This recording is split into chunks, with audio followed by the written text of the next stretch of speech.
quite warm in here. Maybe I should turn on something to keep it cold. What is wrong with this guy? What in the hell?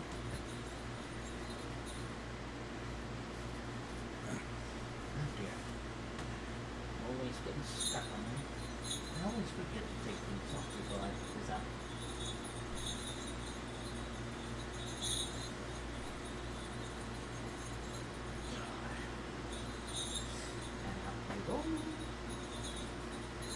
And for the next one,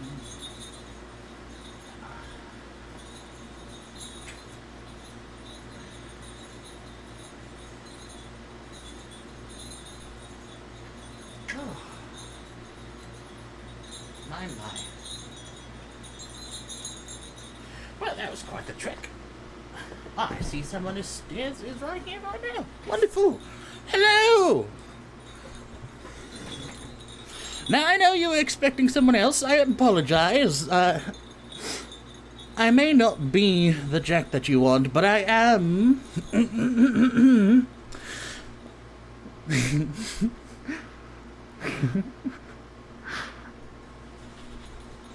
I am Jack Frost. Welcome. Now, before anything, he has left me some notes. Apparently, I will read until I am tired, or I suppose that means that I will be ending the stream once I'm tired, I suppose. Well, over that one. Don't need to worry about that one. He's left another note. Before the read, it says to separate ham and water. Your drink is the ham water, courtesy of Fuzzy Bean Plays. Fuzzy? Is there Fuzzy in here? What is wrong with him?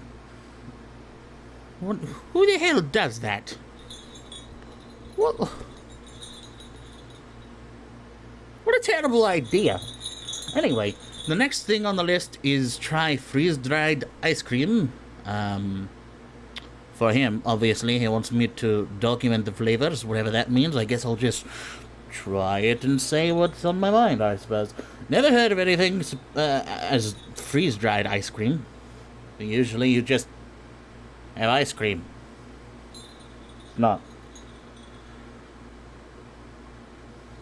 It's not necessarily wet. Anyway, the third thing on this little note, it says there's a gift from my good close friend Evertless for you. Oh, that must be you. You've given me a gift. How wonderful. Well, I shall open that once I eat and drink, I suppose. Well, I'm a bit peckish.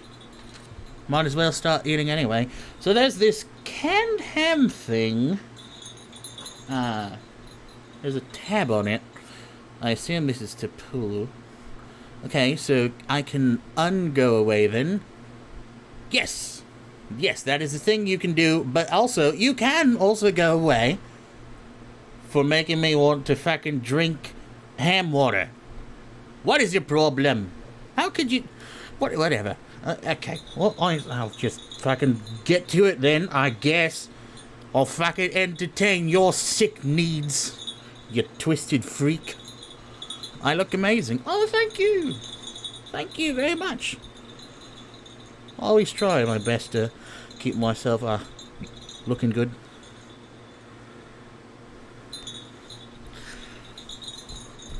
I don't know how to open this.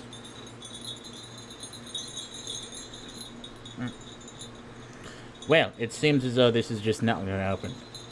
This is why I wanted a can opener, but for some reason he just told me no. Well, I do have pliers. Hold on. Give me a bit. What do you mean, wait? Wait for what?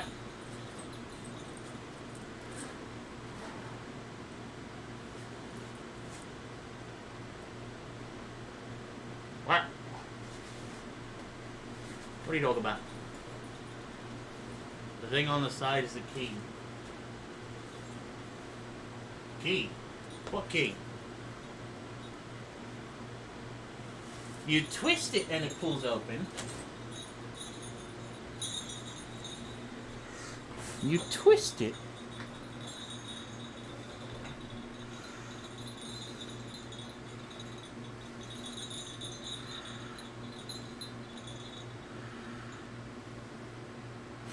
Did you say twist? Are you sure?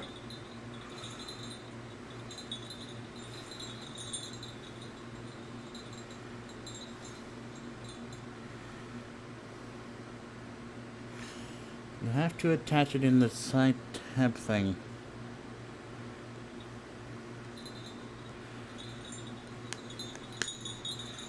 This thing?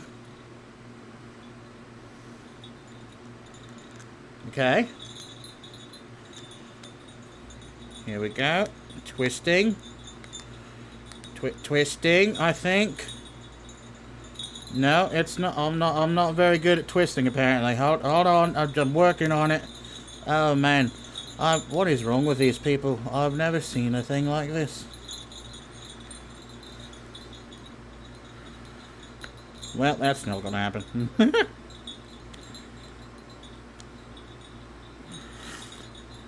Twist it upright.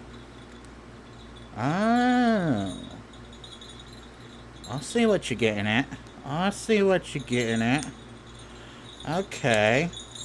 Okay, wow. That's a lot more. It hurts. Wow, look at that. Just right away, immediately, with the ham. I mean, it smells nice.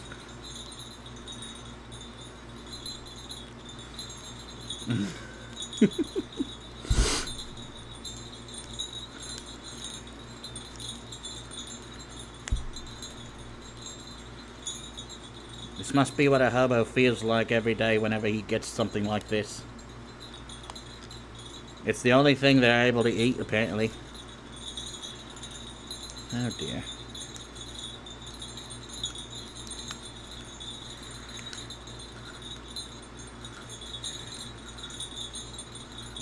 This is a lot more ham than I was expecting, not gonna lie. I don't think I'll be able to finish that.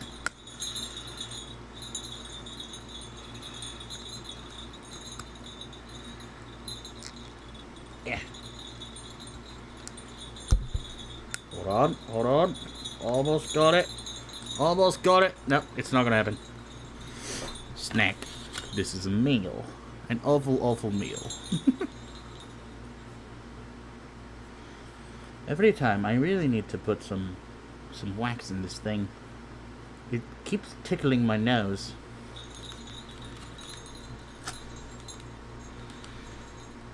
Oh my. Well, so much for ham water. So much for ham water.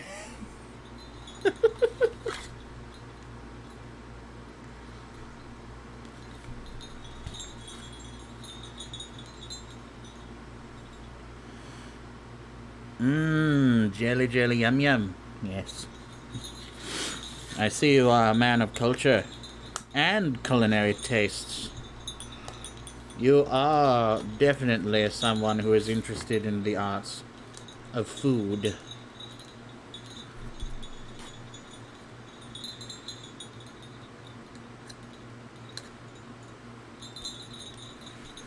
Meat jelly.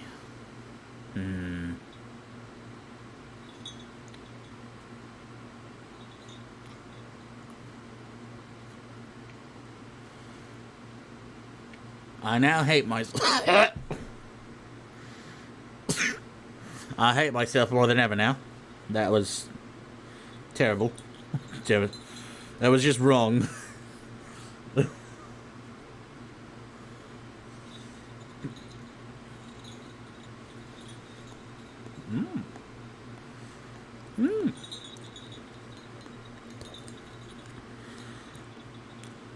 Well, that's not as salty as the other canned meat I've had is.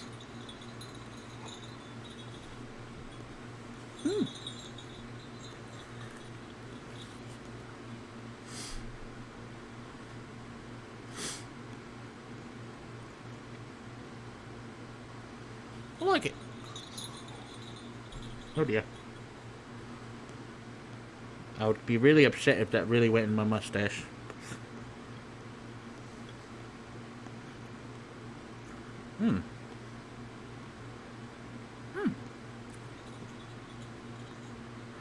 Well, I do have other things. I cannot just continue eating only that.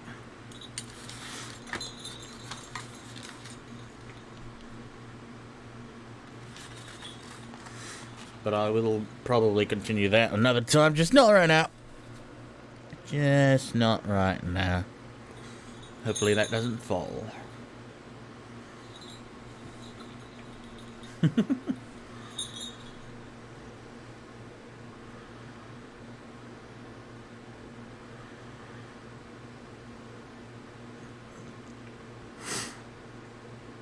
I mean, yeah, it's a lot better than Spam.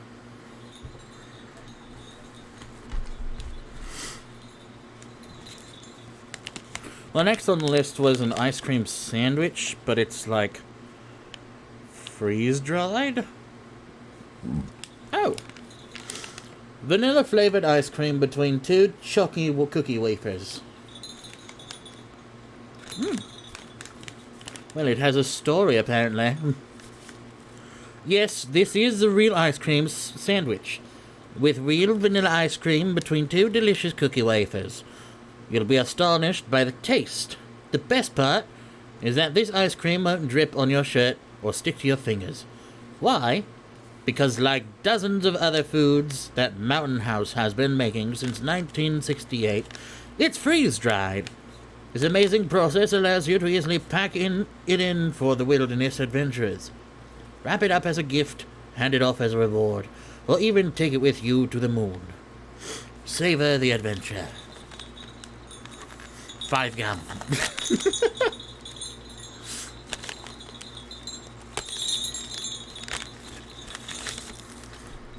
Oh, they wrapped it like 1, 2.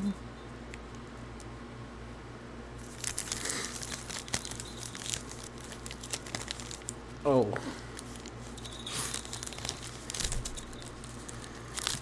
It's very dry. It's very... Oh, it's so dry that... It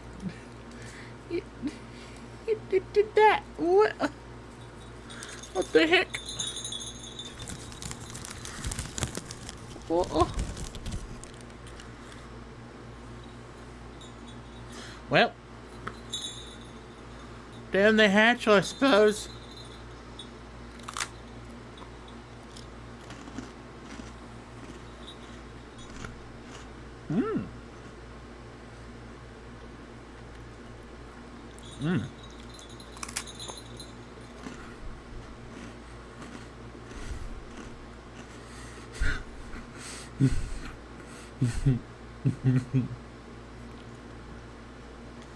It's actually quite tasty.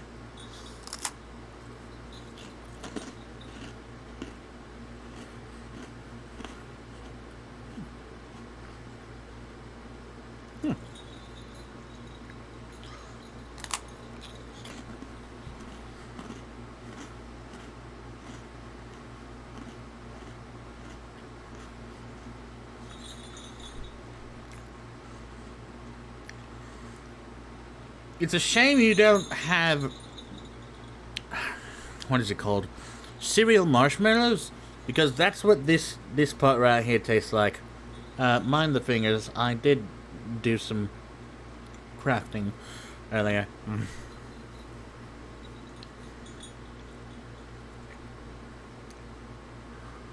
Weird.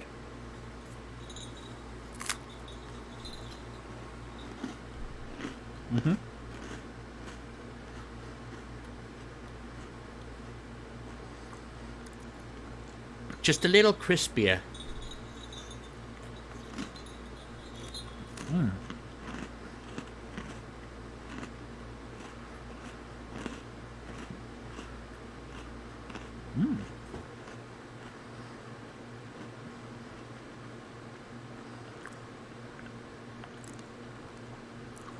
You'd be wrong.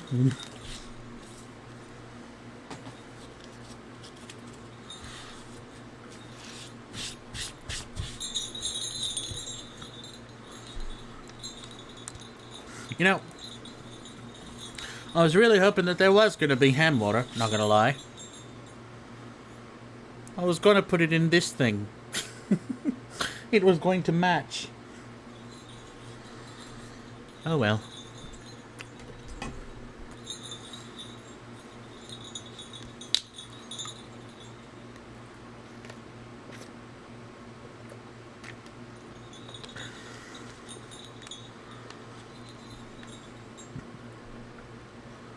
And it really stays in your teeth. Oh, right. Last thing, before I start the read, how do you like the background?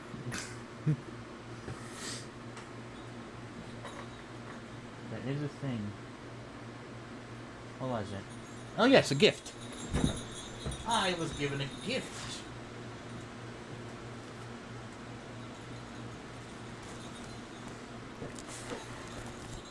Very moistly constructed.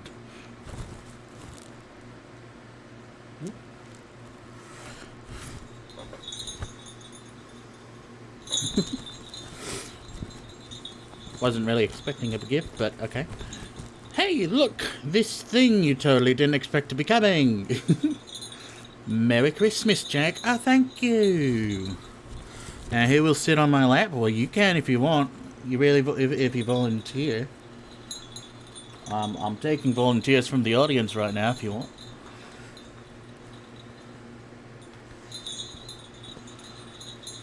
Who sent it? Who? Effort. Effort sent me a gift.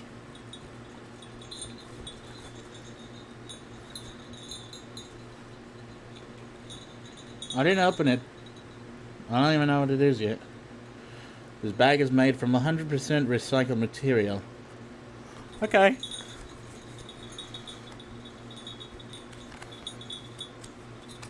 Evan? Who's Evan? Evan?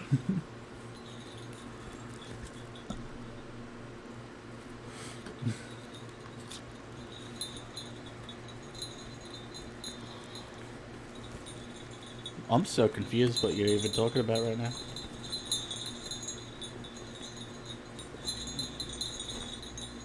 Did I say Evan? No way I said Evan. I said effort, right?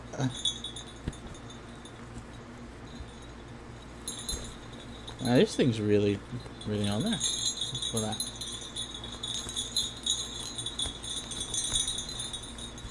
Where did effort go? Okay. So who's this Evan you're speaking of? Are you Evan?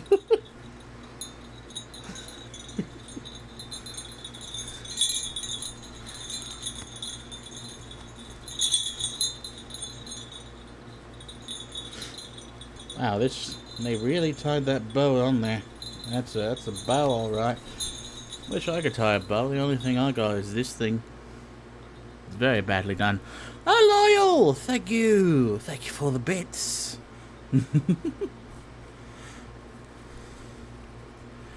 I am led to believe you are on the laptop while they make cookies. What kind of cookies? Are they good cookies?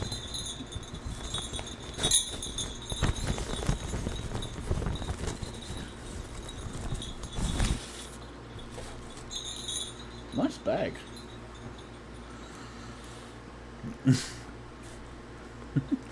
Gay ones for gay Santa. Just...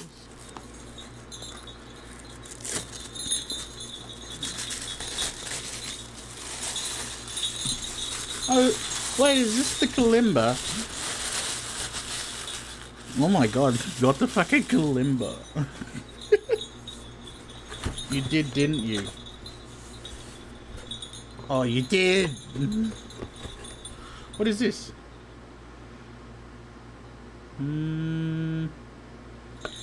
It's just an e-commerce thing. What about you? What are you? What are you?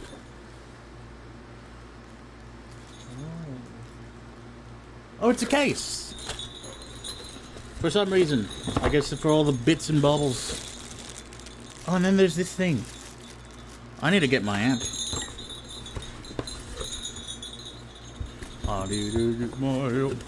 Merry Christmas, you scratum. Merry Christmas, fellas. Thank you for your effort. And Merry Christmas, father.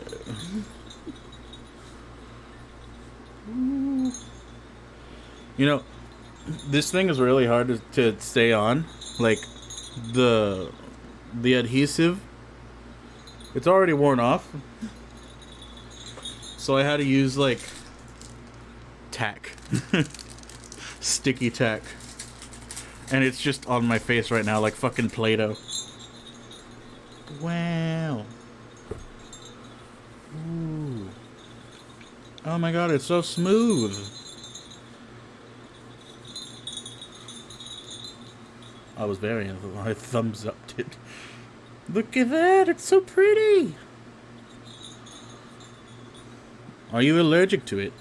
Are you allergic to sticky tack? Wow.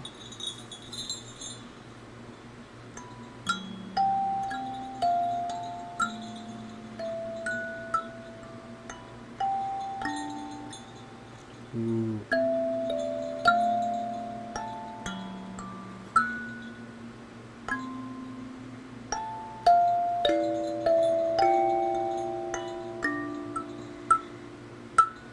This one, I'll have to tune that one.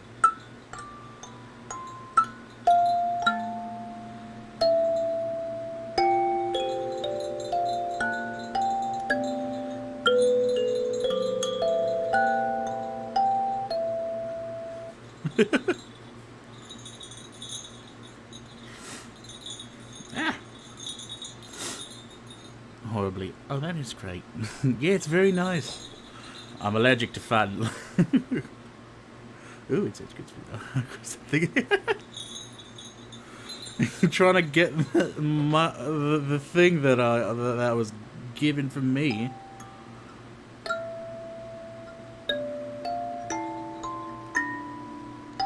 Ooh.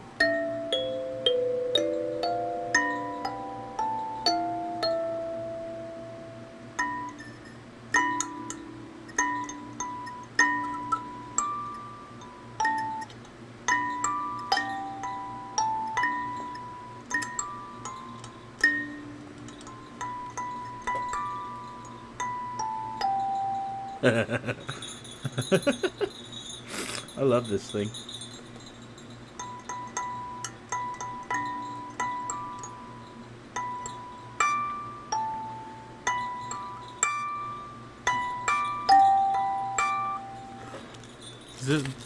I wonder if it came with the things. Or were you? Were you the things? Merry Christmas, effort.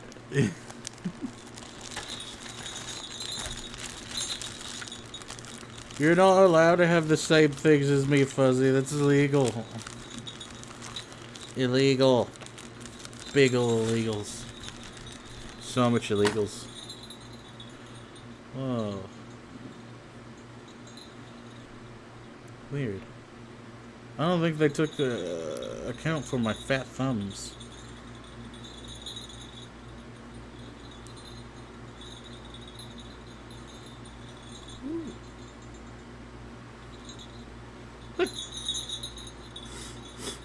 I have a blue thumb. It represents sadness instead of being able to grow things well. Like if I had a green thumb.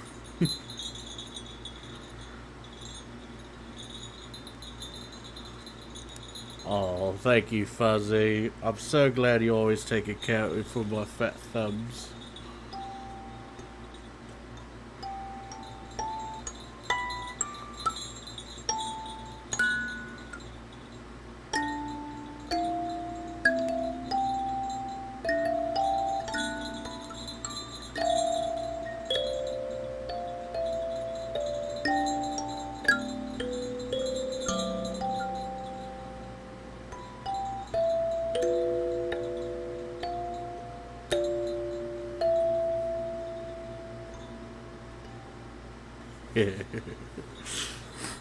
Alright. Apparently there's little slots in this thing so that I can, like, put all the little bits that they have.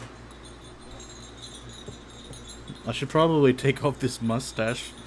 It's very ticklish. I need to learn how to do this thing. They come with instructions.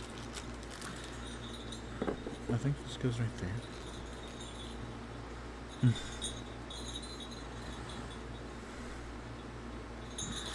You didn't see anything.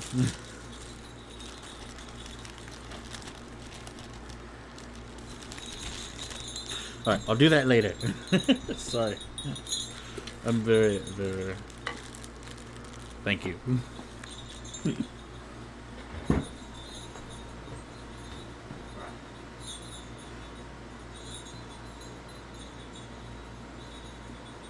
Back to what you actually came for. Here we are. Yes. The book, A Christmas Carol. Draw on it with eyeliner.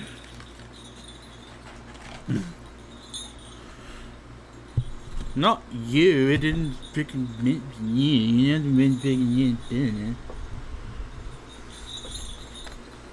I wasn't even talking to you. Oh god.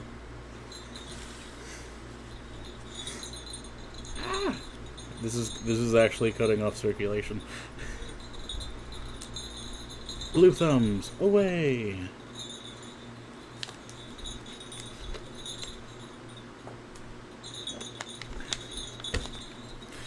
Alright, so, as you all know, I'm here to read A Christmas Carol and other Christmas classics by Charles Dickens. I worked pretty hard on this little fucking book stand. Looks pretty neato, don't you think? I burned it. It's very pretty when things are burned. Do you like it? Look at that, it's got purple and white and black and shit. And my grandma gave me a little lamp, little light.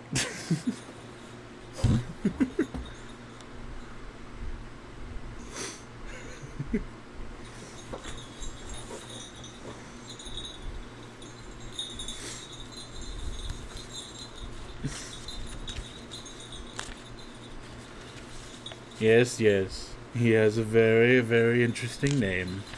I'm well aware. There best not be a creature stirring all up in this house. Well, I'd hate to disappoint. So I won't say anything. Anyway, it is very pretty, thank you. You don't have to say it looks, it is. Sorry. I never read any of these fucking stories before. I've never read A Christmas Carol or anything. I've always just like watched the movies and stuff. So probably gonna mess up a lot of words. I really want to take off this mustache. It's really ticklish. But I might as well just fucking start reading the introduction. Because why not? Sometimes those things can be interesting. Okay. Now I look like a nana.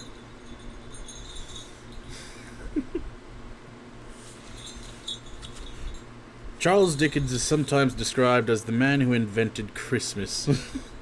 While this is something of an exaggeration, no writer did more to promote the virtues that we associate with the Christmas season. Charity, generosity, benevolence, and kindness than Dickens did. My word, you do. Well, Granny's gonna tell you a story. In 1843, at the age of 31, Dickens, then the most popular living writer in England, and one of the most popular around the world, wrote his ghostly little book, as he referred to it in his preface. A Christmas Carol. It proved immensely popular and was to become one of Dickens' best-known stories and one of the best-loved works of 19th century fiction. Nearly every year thereafter, until his death in 1870, Dickens published at least one story for the Christmas season. with the intent to, as he wrote later, awaken some loving and forbearing thoughts never out of season in a Christian land. The circumstances that give rise to the writing of the carol are well known. In 1843, while immersed in the writing of monthly installments of his novel Martin Chuzzlewit, Dickens was distressed to read the second report of the Children's Employment Commission, which brimmed with first-person accounts of the wretched conditions under which children as young as age 6 were working. The report surely struck Dickens to the heart. At the age of 12, with his family in debtor's prison, he had been forced to leave school and take employment at a blacking warehouse. What is a blacking warehouse?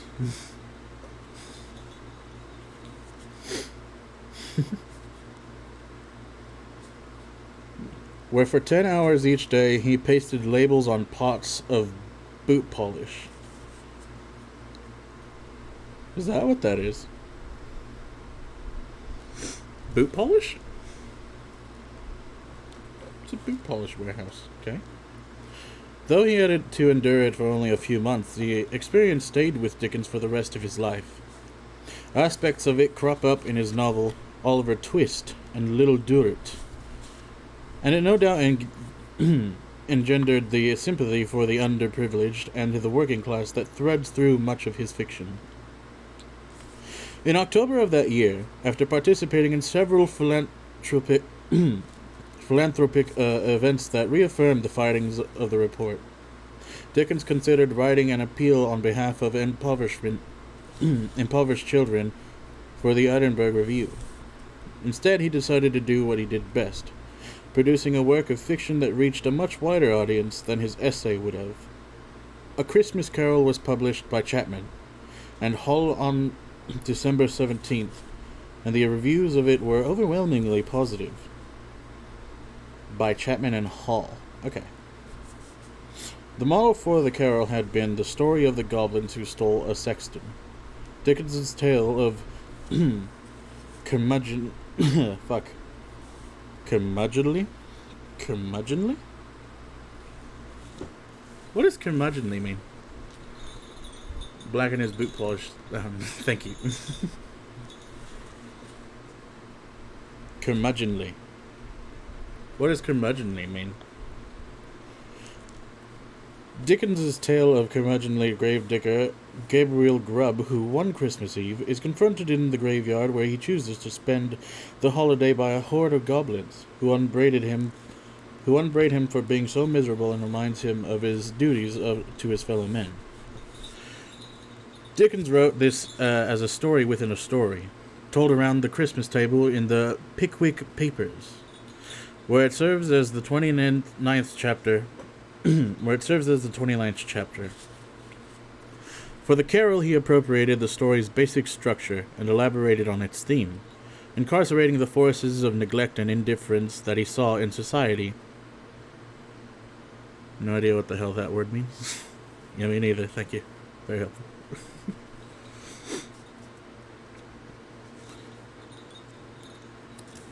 Incarnating the forces of neglect and indifference that he saw in society in Miser Ebenezer Scrooge, who is visited by 4 spirits, the ghost of his dead business partner and the spirits of Christmas past, present, and future, who remind him of the genial man he once was, and the dismal consequences of his behavior if he does not reacquaint himself with his humanity. Dickens's timing couldn't have been more propitious? I don't know what propitious means either. I need... Hey Fuzzy, can you look up words for me?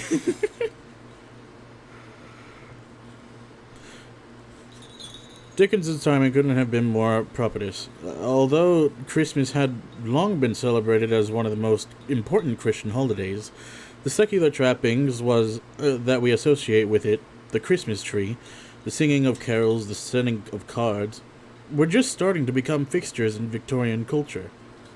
The success of the carol ensured that it would become a seasonal institution as readily as the other festive filigree. Indeed, when Dickens switched publishers the following year, his new publisher stipulated that he write up a follow-up to the Carol. Dickens would respond with another 4 such stories over the next 5 years. Novellas of 25,000 or to 30,000 words, published as standalone books and grouped in his bibliography today as the Christmas books. Oh, is that what this thing is? Spell the stupid word. Fuck, now I have to find it, really? Where was it? It's not that.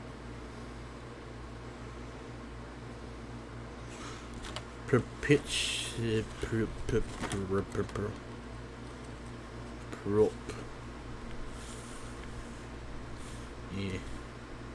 Propitious?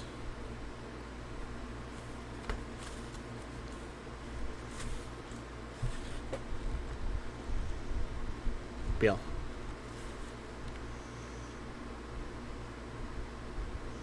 Oh, no. That was a...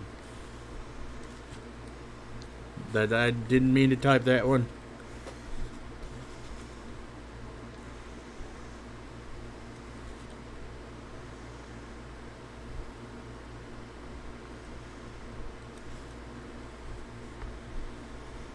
Favorable?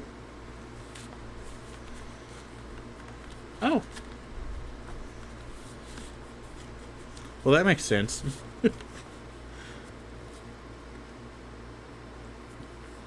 Dickens would respond with another 4 such stories over the next 5 years. Novellas of 25,000 to 30,000 words, published as standalone books and grouped in his bibliography today as the Christmas books.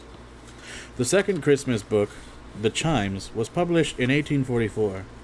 It employs the supernatural in a manner similar to The Carol, but is set on New Year's Eve rather than Christmas Eve.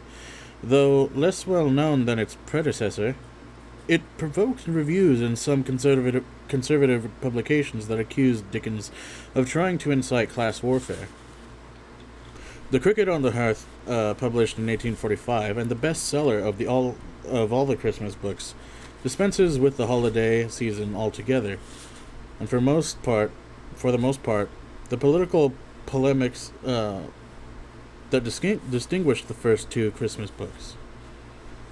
In its celebration of home, hearth, and domesticity, it shows the direction in which Dickens was taking his Christmas stories, from tales set during the holiday season to tales that would provide spiritual uplift and reassurance. The only Christmas book to feature no supernatural element, The Battle of Life, is a period table set a century earlier than the other books, and the most self-consciously melodramatic of the quintet. Dickens has struggled to complete the story at the same time that he was writing serial installments of Dombey and Son, and he was still at work on that novel in the summer of 1847, when he conceived the idea for the final Christmas book, The Haunted Man. Unable to tackle it to his satisfaction, Dickens put off completing the tale until the following year. With its Christmas setting and its over-supernaturalism, it is the Christmas book that is closest in spirit to the Carol, although its theme is forgiveness rather than redemption. Reviews of the Christmas books were increasingly mixed with each new title, and negative reviews predominated for The Haunted Man. It proved the last of the Christmas books, though not for that reason. In 1850, in the midst of writing the novel that many consider his masterpiece, David Copperfield, Dickens launched a new magazine, Household Words, for which he served as editor. The purpose of the magazine, as he wrote in the first issue, was to bring to innumerable homes from the stirring world around us the knowledge of many social wonders, good and evil, that are not calculated to render any of us less ardently persevering in ourselves, less faithful in the progress of mankind, less thankful for the privileges of living in this summer dawn of time. Stupid old-timey writers. favorable or to be of good timing. Dickens's plan for household words included special issues during the Christmas season in which he and his fellow contributors would promote the same ideas and themes that he had tackled in the Christmas books. The earliest of these Christmas stories feature Christmas themes and settings. As with the Christmas books, in succeeding Christmas issues, stories were concerned less with the I thought I just heard something weird. With the Yuletide, than with providing entertainment appropriate for the holiday season.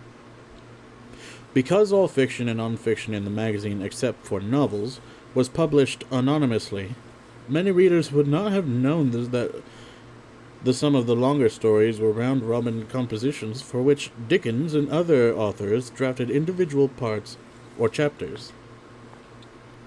Dickens's best-known collaborator was the popular novelist Wilkie Collins.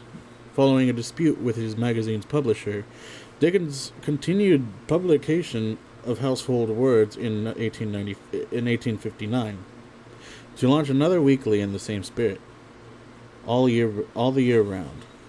Oh, that's another book. Weird. This magazine also published special Christmas issues and collaborative multi-author works.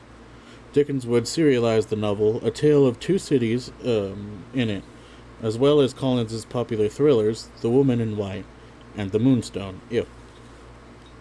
Particularly noteworthy contributions to the magazine include the multi-contributor tale Dr. Marigold, for which Dickens and Collins each wrote 2 chapters, and Dickens's solo story Mugby Junctions.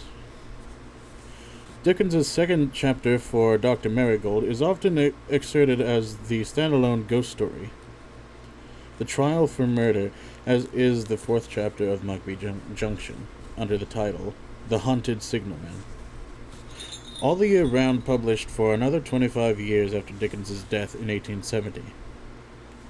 Had Charles Dickens never written a Christmas story other than A Christmas Carol, his name and literary legacy would be inextricably bound up with the holiday season.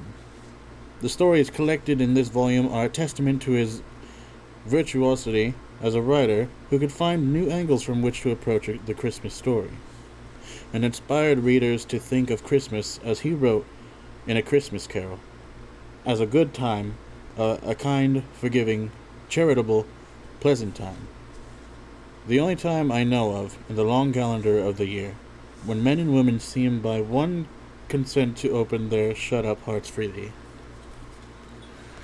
I cannot go any more down for some reason. Sad. I wish I could. Or at least lift this thing a bit more.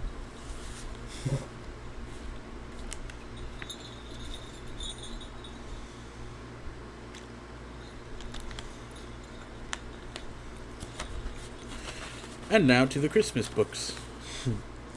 Author's preface. There's an author's preface? What is this? The narrow space within which it was necessary to confine these Christmas stories, when they were originally published, rendered their construction a matter of some difficulty, and almost necessitated what is peculiar in their machinery. I never attempted great elaboration of detail in the working out of character within such limits, believing that it could not succeed. My purpose was, in a whimsical kind of mask, which the good humor of the season justified, to awaken some loving and forbearing thoughts, never out of season in a Christian land.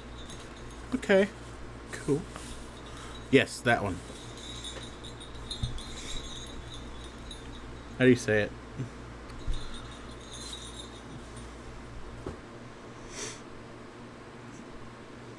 Do you know how to say it? Do you know what it means? Exactly as I did, mask.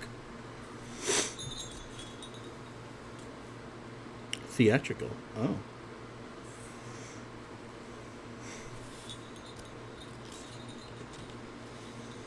And now, A Christmas Carol. Stave 1. Marley's Ghost. Marley was dead to begin with. There is no doubt whatever about that. The register of his burial was signed by the clergyman, the clerk, the undertaker, and the chief mourner. Scrooge signed it, and Scrooge's name was good upon change, for anything he chose to put his hands to. Old Marley was as dead as a doornail. Mind, I don't mean to say that I know of any of my own knowledge where there is particularly dead about a doornail. What there is particularly dead about a door. What? I might have been inclined myself to regard a coffin nail as the deadest piece of ironmongery in the trade. But the wisdom of our ancestors is in the simile, and my unhallowed hands shall not disturb it, or the country's done for. You will therefore permit me to repeat emphatically that Marley was as dead as a doornail. Scrooge knew he was dead. Of course he did. How could it be otherwise? Scrooge and he were partners for I don't know how many years. Scrooge was his sole executor, his sole administrator, his sole assign, his sole residuary legate. Legatee? Residuary legatee. His sole friend and sole mourner. Oh, he was his friend. And even Scrooge was not so dreadfully cut up by the sad event, but that he was an excellent man of business on the very day of the funeral, and solemnized it with an undoubted bargain. The mention of Marley's funeral brings me back to a point I started from. There is no doubt that Marley was dead. This must be distinctly understood, or nothing wonderful can come of the story I am going to relate. If we were not perfectly convinced that Hamlet's father died before the play began, there would be nothing more remarkable in his taking a stroll at night, in an easterly wind, upon his own ramparts, than there would be in any other middle-aged gentleman rashly turning out after dark in a breezy spot. Say St. Paul's churchyard, for instance, literary to astonish his son's weak mind. Scrooge never painted out old Marley's name. There it stood, years afterwards, above the warehouse door, Scrooge and Marley. The firm was known as Scrooge and Marley. Sometimes people new to the business called Scrooge, and sometimes Marley, but he answered to both names. It was all the same to him. Oh, but he was a tight-fisted hand at the grindstone. Scrooge. A squeezing, wrenching, grasping, scraping, clutching, covetous old sinner. Hard and sharp as flint, from which no steel had ever struck out generous fire. Secret and self-contained and solitary as an oyster. The cold within him froze his old features, nipped his pointed nose, shriveled his cheeks, stiffened his gait, made his eyes red, his thin lips blue, and spoke out shrewdly in his grating voice. A frosty rime was on his head, and on his eyebrows, and his wiry chin. He carried his own low temperature always about with him. He iced his office in the dog days, and didn't thaw it 1 degree at Christmas. External heat and cold had little influence on Scrooge. No warmth could warm, no wintry weather chilled him. No wind that blew was bitter than he. No falling snow was more intent upon its purpose. No pelting rain less open to entreaty. Foul weather didn't know where to have him. The heaviest rain and snow and hail and sleet could boast of the advantage over him in only one respect. They often came down handsomely, and Scrooge never did. Nobody ever stopped him in the street to say, with gladsome looks, "My dear Scrooge, how are you? When will you come to see me?" No beggars implored him to bestow a trifle, no children asked him what it was o'clock, no man or woman ever once in his life inquired the way to such and such a place of Scrooge. Even the blind men's dog appeared to know him, and when they saw him coming on, would tug their owners into doorways and up at courts, and then would wag their tails as though they said, "No eye at all is better than an evil eye, Dark Master." But what did Scrooge care? It was the very thing he liked. To edge his way along the crowded paths of life, warning all human sympathy to keep its distance, was that the knowing ones call nuts to Scrooge. Once upon a time, of all the good days in the year, on Christmas Eve, old Scrooge sat busy in his counting house. It was cold, bleak, biting weather, foggy withal, and he could hear the people in the court outside go wheezing up and down, beating their hands up upon their breasts, and stamping their feet upon the pavement stones to warm them. The city clocks had only just gone 3, but it was quite dark already. It had not been light all day, and candles were flaring in the windows of the neighboring offices, like ruddy smears upon the palpable brown air. The fog came pouring in at every chink and keyhole, and was so dense without that although the court was of the narrowest, the house opposite were mere phantoms. To see the dingy cloud come drooping down, obscuring everything, one might have thought that nature lived hard by and was brewing on a larger scale. The door of Scrooge's counting-house was open that he might keep his eye upon his clerk, who in a dismal little cell beyond, a sort of tank, was copying letters. Scrooge had a very small fire, but the clerk's fire was so very much smaller that it looked like one coal, but he couldn't replenish it, for Scrooge kept the coal box in his own room, and surely, as the clerk came in with the shovel, the master predicted that it would be necessary for them to part. Wherefore the clerk put on his white comforter, and tried to warm himself at the candle, in which effort, not being a man of a strong imagination, he failed. "A Merry Christmas, Uncle! God save you!" cried a cheerful voice. It was the voice of Scrooge's nephew, who came upon him so quickly that this was the first intimation he had of his approach. "Bah!" said Scrooge. "Humbug!" He had so heated himself with rapid walking in the fog and frost, this nephew of Scrooge's, that he was all in a glow. His face was ruddy and handsome, his eyes sparkled, and his breath smoked again. "Christmas a humbug, Uncle," said Scrooge's nephew. "You don't mean that, I'm sure." "I do," said Scrooge. "Merry Christmas! What right have you to be merry? What reason have you to be merry? You're poor enough."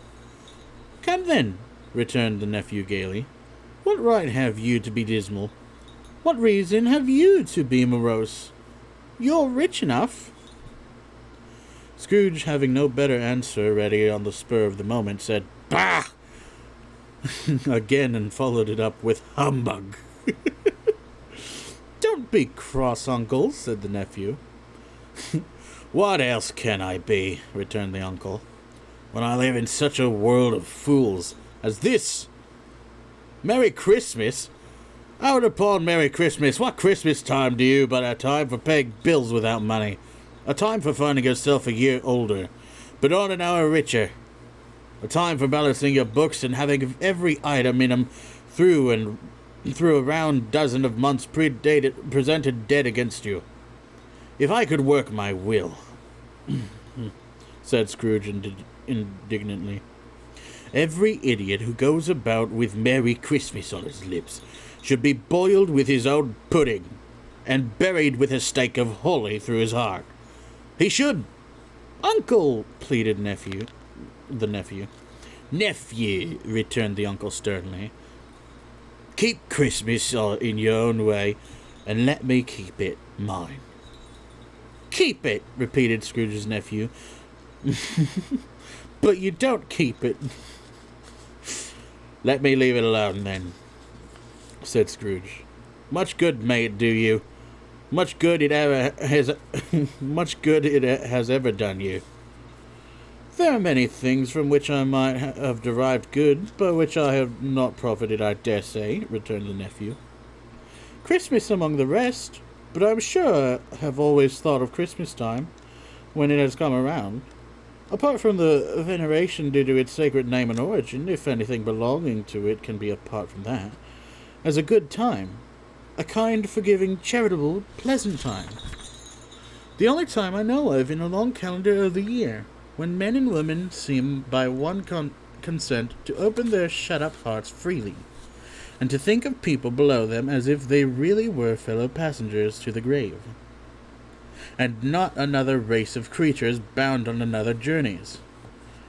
And therefore, uncle, though it has never put a scrap of gold or silver in my pocket, I believe that it has done me good, and will do me good. And I say God bless it.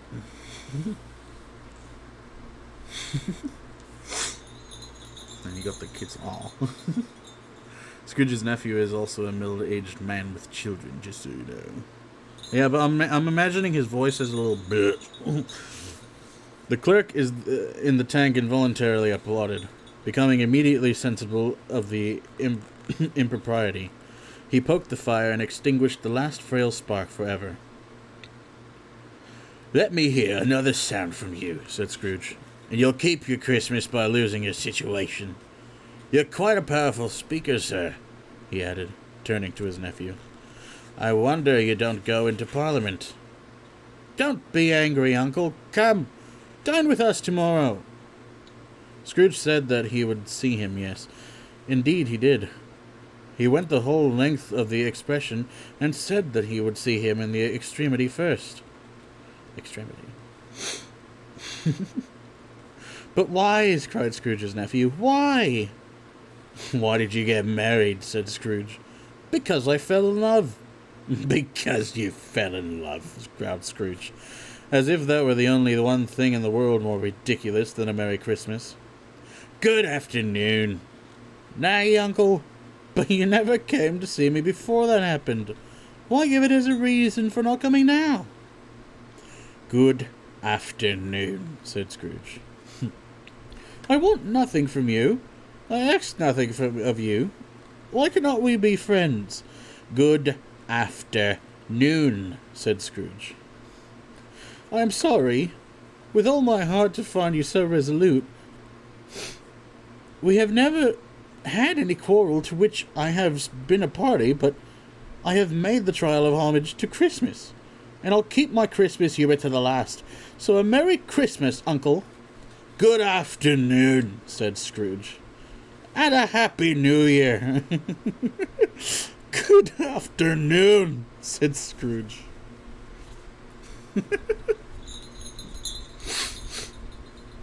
His nephew left the room without an angry word, notwithstanding.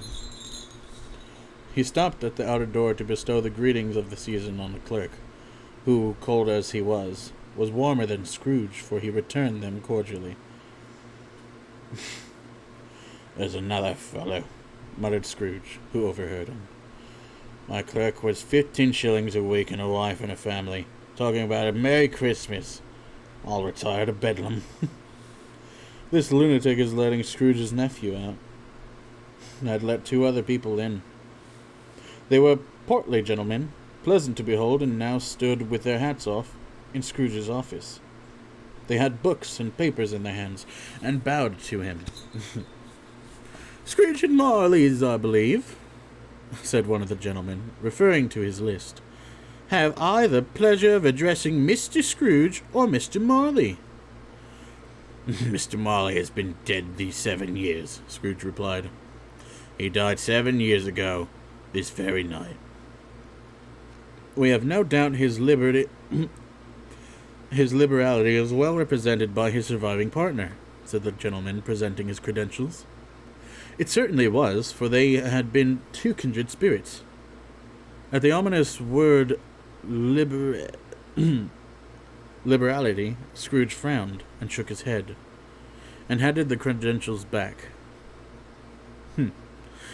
At this festive season of the year, Mr. Scrooge, said the gentleman, taking up a pen, it is more than usually desirable that we should make some slight provisions for the poor and destitute, who suffer greatly at the present time. Many thousands are in want of common necessaries. Hundreds of thousands are in want of a common comfort, sir. Are there no prisons? Asked Scrooge. Plenty of prisons, said the gentleman, laying down the pen again. And the Union's workhouse? Demanded Scrooge. Are they still in operation? They are, still, returned the gentleman. I wish I could say they were not. The treadmill and the poor law are in full vigor, then, said Scrooge. Both very busy, sir. Oh, I was afraid from what you said at first that something had occurred to stop them in their useful course, said Scrooge. I'm very glad to hear it. Under the impression that they scarcely finish Christian cheer of mind or body to the multitude, returned the gentleman. A few of us are endeavouring to raise a fund to buy the poor some meat and drink, and means of warmth. We choose this time because it is the time of all others when want is keenly felt and abundance rejoices. What shall I put you down for? Nothing, Scrooge replies. You wish to be anonymous? I wish to be left alone, said Scrooge. Since you asked me what I wish, gentlemen, this is my answer. I don't make merry myself at Christmas, and I can't afford to make idle people merry. I help to support the establishment I have mentioned. They cost enough, and those who are badly off must go there. Many can't go there. Many would rather die. If they would rather die, said Scrooge, they had better do it, and decrease the surplus population. Besides, excuse me, I don't know that. But you might know it, observed the gentleman. It's not my business, Scrooge returned. It's enough for a man to understand his own business, and not to interfere with other people's. Mine occupies me constantly. Good afternoon, gentlemen. Seeing clearly that it would be useless to pursue their point, the gentleman withdrew. Scrooge resumed his labours with an improved opinion of himself, and in a more facetious temper than was usual with him. Meanwhile, the fog and darkness thickened so that people ran about with flaring links, proffering their service to go before horses and carriages, and conduct them on their way. The ancient tower of a church, whose gruff old bell was always peeping slyly down at Scrooge, out of a Gothic window in the wall, became invisible and struck the hours and quarters in the clouds, with tremulous vibrations afterwards, as if its teeth were chattering in its frozen head up there. The cold became intense. In the main street, at the corner of the court, some labourers were repairing the gas pipes, and had lighted a great fire in a brazier, round which a party of ragged men and boys were gathered, warming their hands and winking their eyes before the blaze in rapture. The water plug being left in solitude, its overflowing sullenly congealed, and turned to misanthropic ice. The brightness of the shops were holly sprigs, and berries crackled in the lamp heat of the windows. Made pale faces ruddy as they passed. Poulterers? Poulterers and grocers' trades became a splendid joke, a glorious pageant. Pageant. I'm gonna go with pageant. Hey, Fuzzy. I found another word that I need.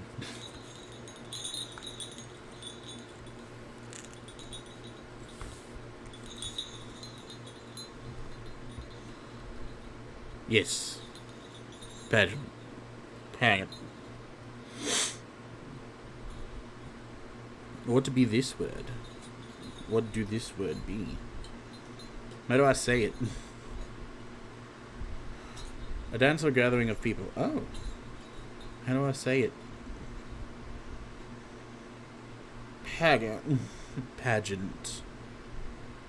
Oh. The way I said it. Got it. Poulterers and grocers' trades became a splendid joke, a glorious pageant, with which it was next to impossible to believe that such dull principles as bargain and sale had anything to do. The Lord Mayor, in the stronghold of the mighty mansion house, gave orders to his 50 cooks and butlers to keep Christmas as a Lord Mayor's household should. And even the little tailor, whom he had fined 5 shillings on the previous Monday for being drunk and bloodthirsty in the streets, stirred up tomorrow's pudding in his garret, while his lean wife and the baby sallied out to buy the beef. Foggier yet, and colder. Piercing, searching, biting cold. If the good Saint Dunstan had but nipped the evil spirit's nose with a touch of such weather as that, instead of using his familiar weapons, then indeed he would have roared to lusty purpose. The owner of one scant young nose gnawed and mumbled in by the hungry cold and as bones. Oh man, my brain just decided to die. Fuck. The owner of one scant young nose, gnawed and mumbled by the hungry cold as bones are gnawed by dogs, stooped down at Scrooge's keyhole to regale him with a Christmas carol. But at the first sound of "God bless you, merry gentlemen, may nothing you dismay," Scrooge seized the ruler with such energy of action that the singer fled in terror, leaving the keyhole to the fog and even more congenial frost. At length the hour of shutting up the counting-house arrived. With an ill will, Scrooge dismounted from his stool, and tacitly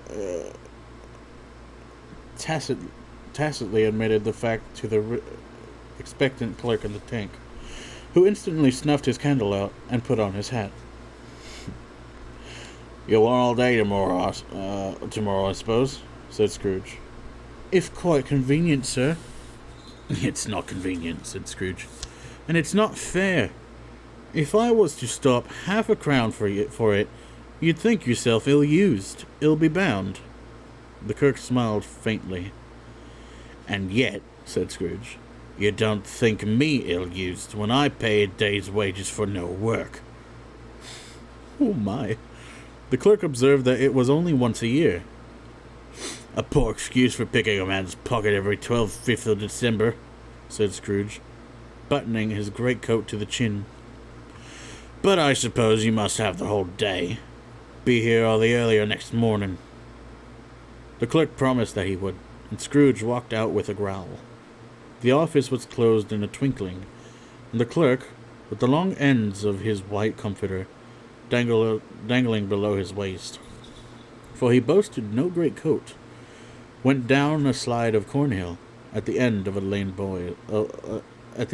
of boys 20 times in honor of its being Christmas Eve, and then ran home to Camden Town as hard as he could pelt to play a blindman's bluff. Scrooge took his melancholy dinner in his usual melancholy tavern, and having read all the newspapers and beguiled the rest of the evening with his banker's book, went home to bed. He lived in chambers which had once belonged to his deceased partner. They were a gloomy suit of rooms, in a lowering pile of building up a yard where it had so little business to be, that one could scarcely help fancying it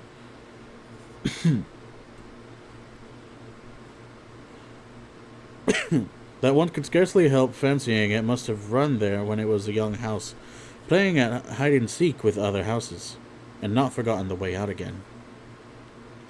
It was old enough now, and dreary enough, for nobody lived in it but Scrooge, the other rooms being all let out as offices. The yard was so dark that even Scrooge, who knew its every stone, was fain to grope with his hands. The fog and frost so hung about the black old gateway of the house that it seemed as if the genius of the weather sat in mournful meditation on the threshold. Now it is a fact that there was nothing at all particular about the knocker on the door, except that it was very large. It is also a fact that Scrooge had seen it, night and morning, during his whole residence in that place. Also that Scrooge had as little of what is called a fancy about him as any man in the city of London, even including, which is a bold word, the corporation, aldermen, and livery. Let it also be borne in mind that Scrooge had not bestowed one thought on Marley since his last mention of his 7 years dead partner that afternoon. And then let any man explain to me, if he can, how it happened that Scrooge, having his key in the lock of the door, saw in the knocker, without its undergoing any immediate process of change. Not a knocker, but Marley's face. Marley's face. It was not in impenetrable shadow as other objects in the yard were, but had a dismal light about it, like a bad lobster in a dark cellar. It was not angry or ferocious, but looked at Scrooge as Marley used to look, with ghostly spectacles turned up on its ghostly forehead. The hair was curiously stirred as if by breath or hot air, and though the eyes were wide open, they were perfectly motionless. That and its livid color make it horrible, but its horror seemed to be in spite of the face beyond its control, rather than a part of its own expression.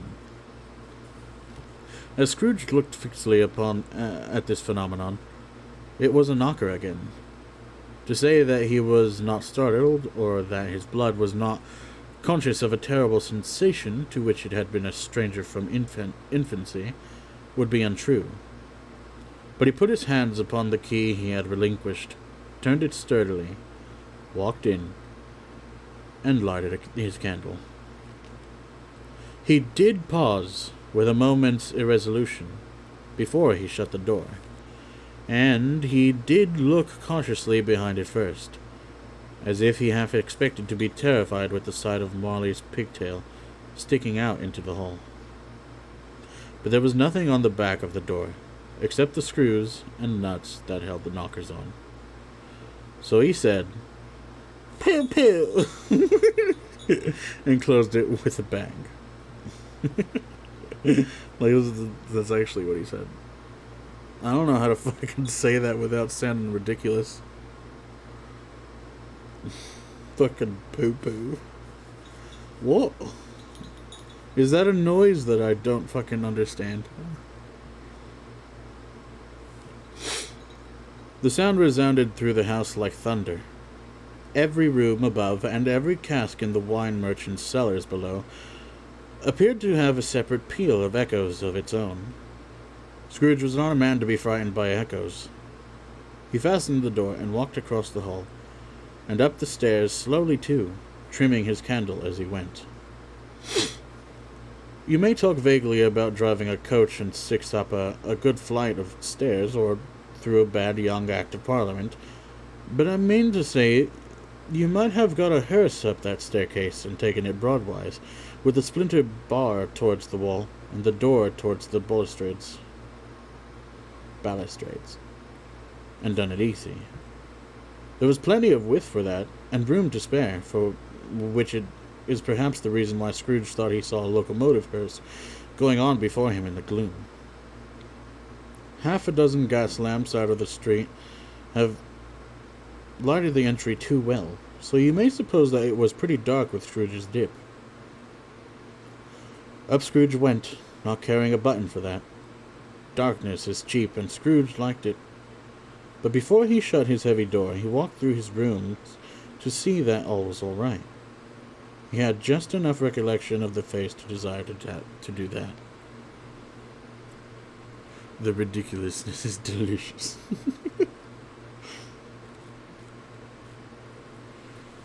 Sitting room, bedroom, lumber room, all as they should be. Nobody under the table, nobody under the sofa, A small fire in the grate, spoon and basin ready. Spoon and basin ready. And the little saucepan of gruel Scrooge had a cold in his head. What? And the little saucepan of gruel Scrooge had a cold in his head upon the hob. Nobody under the bed, nobody in the closet, nobody in his dressing gown, which was hanging up in a spacious attitude against the wall. Lumber room as usual. Old fire guard, old shoes, 2 fish baskets, washing strands of 3 legs, and a poker. Quite satisfied, he closed his door and locked himself in.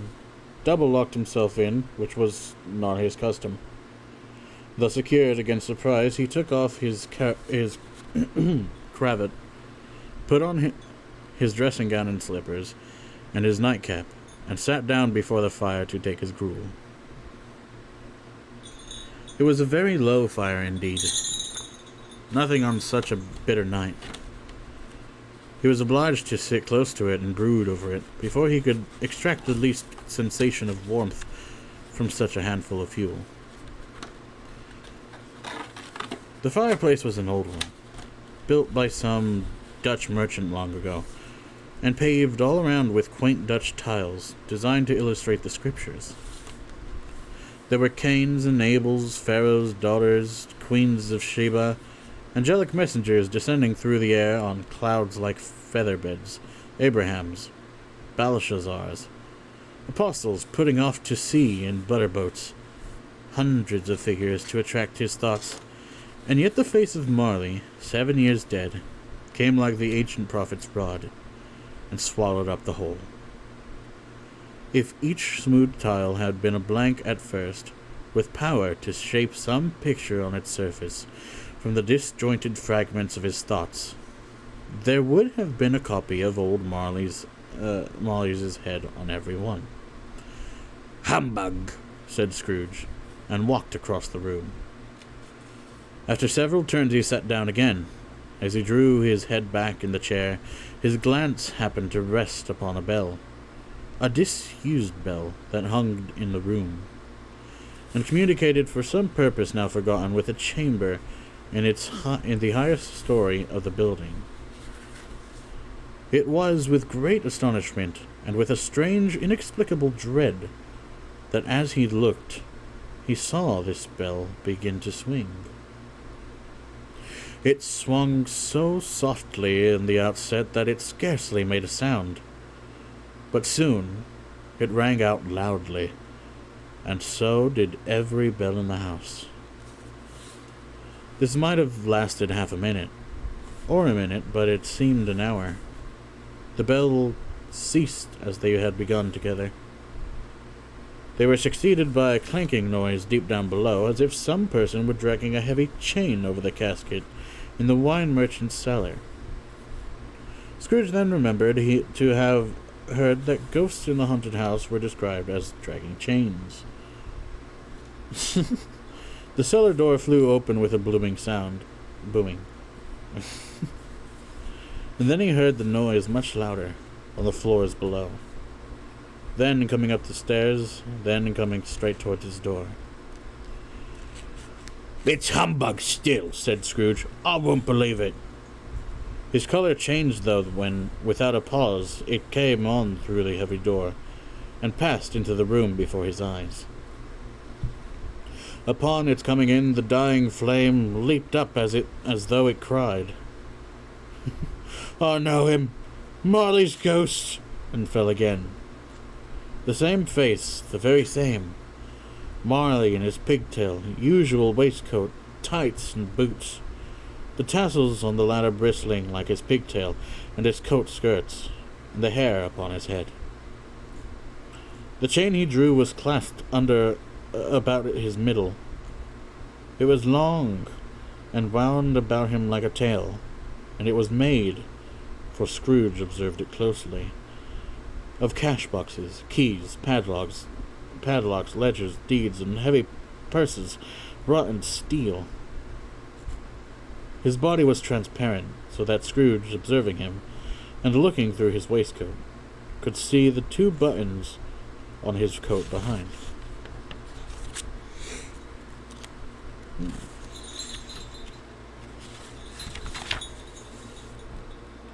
Scrooge had often heard it said that Marley had no bowels, but he had never believed it until now. No, nor did he believe it even now, though he looked the phantom through and saw it standing before him. Though he felt the chilling influence of his death-cold eyes, and marked the very temperature of the folded kerchief bound about his head and chin, which wrapper he had not observed before. He was incredulous and fought against his senses. "How now?" said Scrooge, caustic and cold as ever. "What do you want with me?" "Much," Marley's voice. "No doubt about it." "Who are you?" "Ask me who I was." "Who are you, then?" said Scrooge, raising his voice. "You're particular for a shade." He was going to say, "to a shade," but substituted this for as more appropriate. "In life, I was your partner, Jacob Marley." Can you sit down?" asked Scrooge, looking doubtfully at him. "I can." "Do it, then." Scrooge asked the question because he didn't know whether a ghost so transparent might find himself in a condition to take a chair, and felt that, in the event of its being impossible, it might involve the necessity of an embarrassing explanation. But the ghost sat down on the opposite side of the fireplace, as if he were quite used to it. "You don't believe in me," observed the ghost. "I don't," said Scrooge. "What evidence would you have of my reality beyond that of your senses?" "I don't know," said Scrooge. "Why do you doubt your senses?" "Because," said Scrooge, "a little thing affects them. A slight disorder of the stomach makes them cheats. You may be an undigested bit of beef, a blot of mustard, a crumb of cheese, a fragment of an underdone potato. There's more of gravy than of grave about you, whatever you are." Scrooge was not much in the habit of cracking jokes, nor did he feel in his heart by any means waggish them. The truth is that he tried to be smart, as a means of distracting his own attention and keeping down his terror, for the spectre's voice disturbed the very marrow in his bones. To sit, staring at those fixed glazed eyes in silence for a moment, would play. Scrooge felt the very deuce within him. Deuce.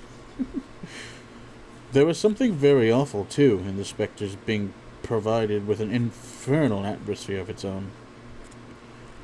Scrooge could not feel it himself, but this was clearly the cause, for though the ghost sat perfectly motionless, its hair and skirts and tassels were still agitated as by the hot vapor from an oven. "You see this toothpick," said Scrooge, returning quickly to the charge, for the reason just assigned, and wishing, though it were only for a second, to divert the vision's stony gaze from himself. "I do," replied the ghost. "You're not looking at it," said Scrooge. "But I see it," said the ghost. "Notwithstanding." "Well," returned Scrooge, "I have but to swallow this, and be for the rest of my day prosecuted by a legion of goblins, all of my own creation. Humbug, I tell you! Humbug!" At this the spirit raised a frightful cry, and shook its chain with such a dismal and appalling noise, that Scrooge held on tight to his chair to save himself from falling in a swoon. But how much greater was his horror, when the phantom, taking off the bandage round its head, as if it were too warm to wear indoors, its lower jaw dropped down upon its breast. Scrooge fell upon his knees, and clasped his hands before his face. "Mercy!" he said. "Dreadful apparition! Why do you trouble me?" "Man of the worldly mind," replied the ghost, "do you believe in me or not?" "I do," said Scrooge. "I must, but why do spirits walk the earth, and why do they come for me?" "It is required of every man," the ghost returned. that the spirit within him should walk abroad among his fellow men, and travel far and wide. And if the spirit goes not forth in life, it is condemned to do so after death. It is doomed to wander through the world. Oh, woe is me, and witness what it cannot share, but might have shared on earth, and turned to happiness. Again the spectre raises a cry, and shook its chain and wrung its shadowy hands. "You are fettered," said Scrooge, trembling. "Tell me why." "I wear the chains I forged in life," replied the ghost. "I made it link by link, and yard by yard. I girded it of my own free will, and of my own free will I wore it. Is its pattern strange to you?" Scrooge trembles more and more. "Or would you know," pursued the ghost, "the weight and length of the strong coil you bear yourself? It was full and heavy, and as long as this 7 Christmas Eves ago, and as long as this 7 Christmas Eves ago, you have labored on it since. It is a ponderous chain." Scrooge glanced about him on the floor, the expectation of finding himself surrounded by some 50 or 60 fathoms of iron cable. But he could see nothing. "Jacob," he said imploringly. "Old Jacob Morley. Tell me more. Speak comfort to me, Jacob." "I have none to give," the ghost replied. "It comes from other regions, Ebenezer Scrooge. It is conveyed by other ministers to other kinds of men. Nor can I tell you what I would. A very little more is all permitted to me. I cannot rest. I cannot stay. I cannot linger anywhere. My spirit never walked beyond our counting-house. Mark me, in life my spirit never roved beyond the narrow limits of our money-changing hole, and weary journeys lie before me." It was a habit with Scrooge, whenever he became thoughtful, to put his hands in his breeches pocket. Pondering on what the ghost had said, he did so now, but without lifting up his eyes or getting off his knees. "You must have been very slow about it, Jacob," Scrooge observed, in a business-like manner, though with humility and deference. "Slow," the ghost repeated. 7 years dead," mused Scrooge, "and travelling all the time." "The whole time," said the ghost. "No rest, no peace, incessant torture of remorse." "You travel fast," said Scrooge. "On the wings of the wind," replied the ghost. You might have got over a great quantity of ground in 7 years," said Scrooge. The ghost, on hearing this, set up another cry, and clanking its chain so hideously in the dead silence of the night, that the ward would have been justified in indicting it for nuisance. "But you were always a good man of business, Jacob," faltered Scrooge, who now began to apply this to himself. "Business!" cried the ghost, wringing its hands again. "Mankind was my business. The common welfare was my business. Charity, mercy, forbearance, and benevolence were all my business. The dealings of my trade were but a drop of water in the comprehensive ocean of my business." It held up its chain at arm's length, as if that were the cause of all its unveiling grief, and flung it heavy upon the ground again. "At this time of the rolling year," the spectre said, "I suffer most. Why did I walk through crowds of fellow beings with my eyes turned down, and never raise poor homes to which its light would have conducted me?" Scrooge was very much dismayed to hear the spectre going on at this rate, and began to quake exceedingly. "Hear me," cried the ghost. "My time is nearly gone." "I will," said Scrooge, "but don't be hard upon me. Don't be flowery, Jacob. Pray."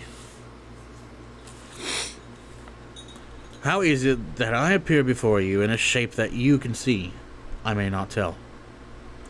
I have sat invisible beside you many and many a day. It was not an agreeable idea. Scrooge shivered and wiped the perspiration from his brow. That is no light part of my penance, pursued the ghost. I am here tonight to warn you that you have yet a chance. That you have yet a chance of hope of escaping my fate. A chance and hope of my procuring Ebenezer. You were always a good friend to me, said Scrooge. Thank ye. You will be haunted, resumed the ghost, by 3 spirits. Scrooge's countenance fell almost as low as the ghost's had done. Is that the chance and hope you mentioned, Jacob? He demanded in a faltering voice. It is. I think I'd rather not, said Scrooge. Without their visits, said the ghost, you cannot hope to shun the path I tread. Expect the first tomorrow, when the bell tolls 1. Couldn't I take 'em all at once, and have it over, Jacob? Hinted Scrooge. Expect the second on the night at the same hour. The third upon the next night, when the last stroke of 12 had ceased to vibrate. Oh boy, I'm getting sleepy. Look to see me no more, and look that, for your own sake, you remember who has passed between us. When it had said these words, the spectre took its wrapper from the table, and bound it round its head, as before.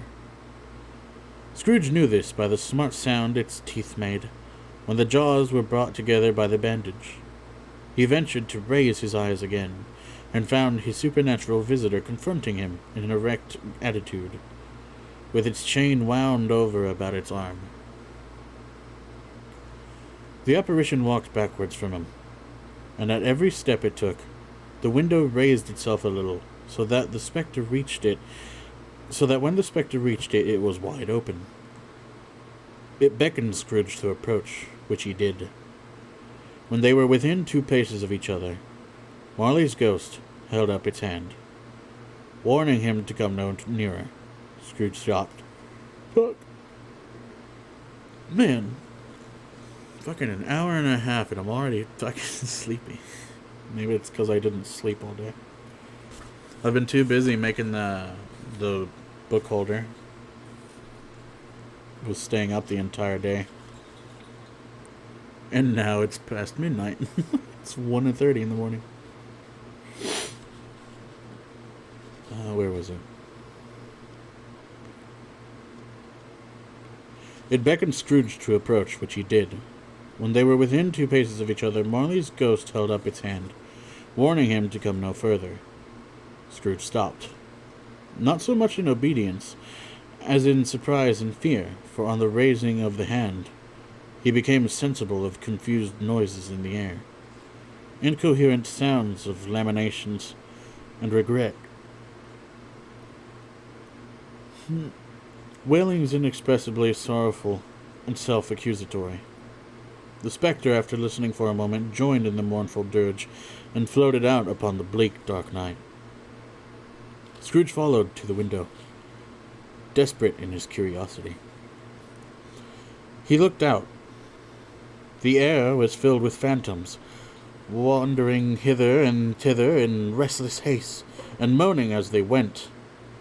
Every one of them wore chains like Marley's ghost. Some few, they might be guilty governments, were linked together. None were free.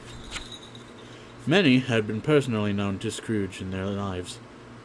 He had been quite familiar with one old ghost in a white waistcoat, with a monstrous iron safe attached to its ankle, who cried piteously at being unable to assess a wretched woman with an infant, whom it saw below upon a doorstep. The misery with them all was clearly, that they sought to interfere for good in human matters, and had lost the power forever. Whether these creatures faded into mist or mist enshrouded them, he could not tell. But they and their spirits' voices faded together, and the night became as it had been when he walked home.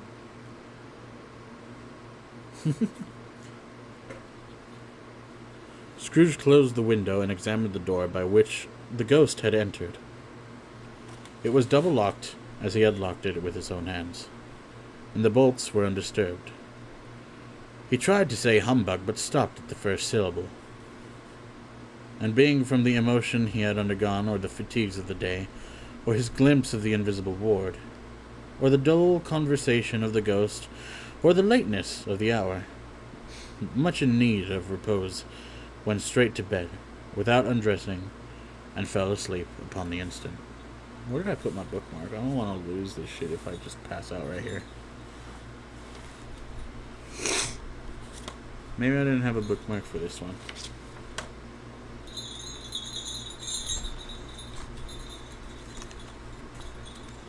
This can be my bookmark. I'll pop out of office and watch. Alrighty. I might fucking just dunk it right now.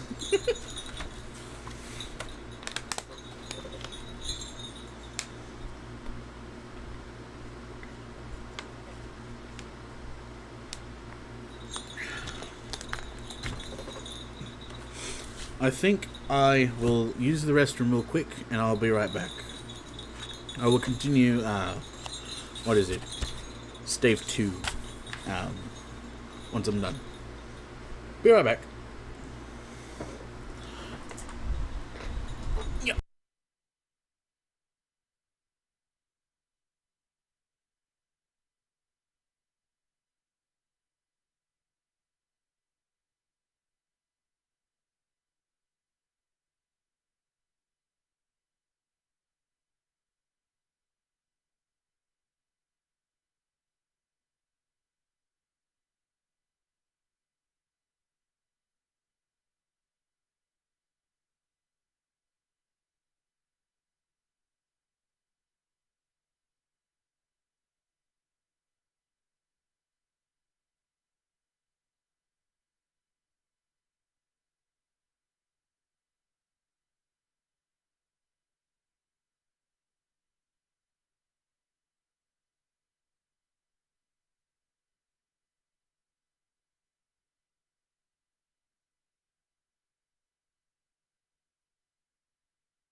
Okay.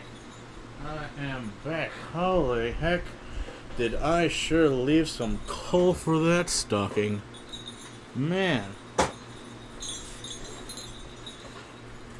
That toilet sure did make the naughty list. Woo!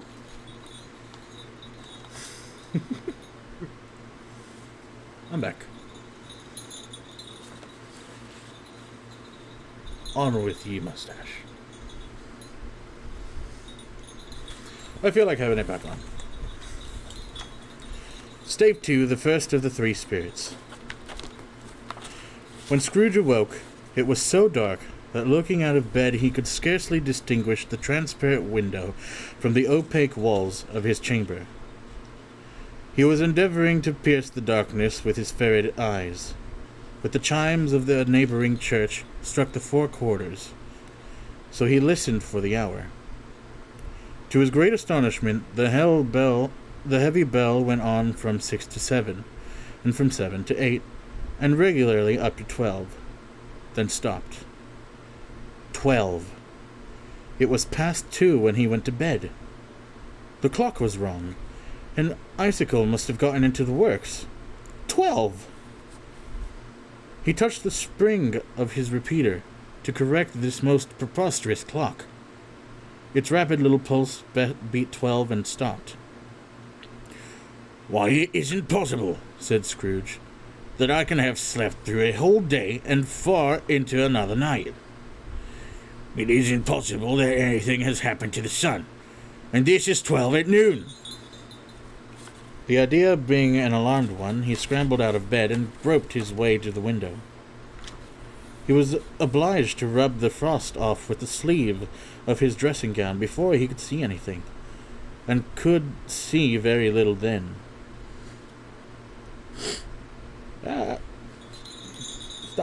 Stop tickling my nose, please. Stop it. Stop. All he could make out was that it was very still foggy and extremely cold, and that there was no noise of people running to and fro, and making a great stir, as there unquestionably would have been if night had beaten off the bright day, and taken possession of the world. This was a great relief, because 3 days after sight of the first exchange, exchange paid to Mr. Ebenezer Scrooge or his order, and so forth, would have become a mere United States security if there were no days to count by. Scrooge went to bed again, and thought it over and over and over, and could make nothing of it. The more he thought, the more perplexed he was, and the more he endeavored not to think, the more he thought. Molly's ghost bothered him exceedingly. Every time he resolved within himself, after mature inquiry, that it was all a dream, his mind flew back again, like a strong spring released, to its first position, and presented the same problems to be worked all through. Was it a dream or not? Scrooge lay in this state until the chimes had gone 3 quarters more. Then he remembered, on a sudden, that the ghost had warned him of a visitation when the bell tolled 1. He resolved to lie awake until the hour was past, and considering that he could no more go to sleep than go to heaven, this was perhaps the wisest resolution to his power. The quarter was so long that he was more than once convinced he must have sunk into a doze unconsciously, and missed the clock. At length it broke upon his listening ear. Ding dong. 1/4 past, said Scrooge, counting. Ding dong. 1/2 past, said Scrooge. Ding dong. 1/4 to it, said Scrooge. Ding dong. The hour itself, said Scrooge triumphantly, and nothing else. He spoke before the hour bell sounded, which it now did with a deep, dull, hollow, melancholy one. Light flashed up in the room upon the instant, and the curtains of his bed were drawn. The curtains of his bed were drawn aside, I tell you, by a hand, not the curtains at his feet, nor the curtains at his back, but those to which his face was addressed. The curtains of his bed were drawn aside. And Scrooge, starting up into a half-recumbent attitude, found himself face to face with the unearthly visitor who drew them, as close to it as I am now to you, and I am standing in the spirit at your elbow. It was a strange figure, like a child, yet not so like a child as like an old man, viewed through some supernatural medium, which gave him the appearance of having receded from the view and being diminished to a child's proportions. Its hair, which hung about its neck and down its back, was white as if with age, and the blue and yet the face had not wrinkled in it.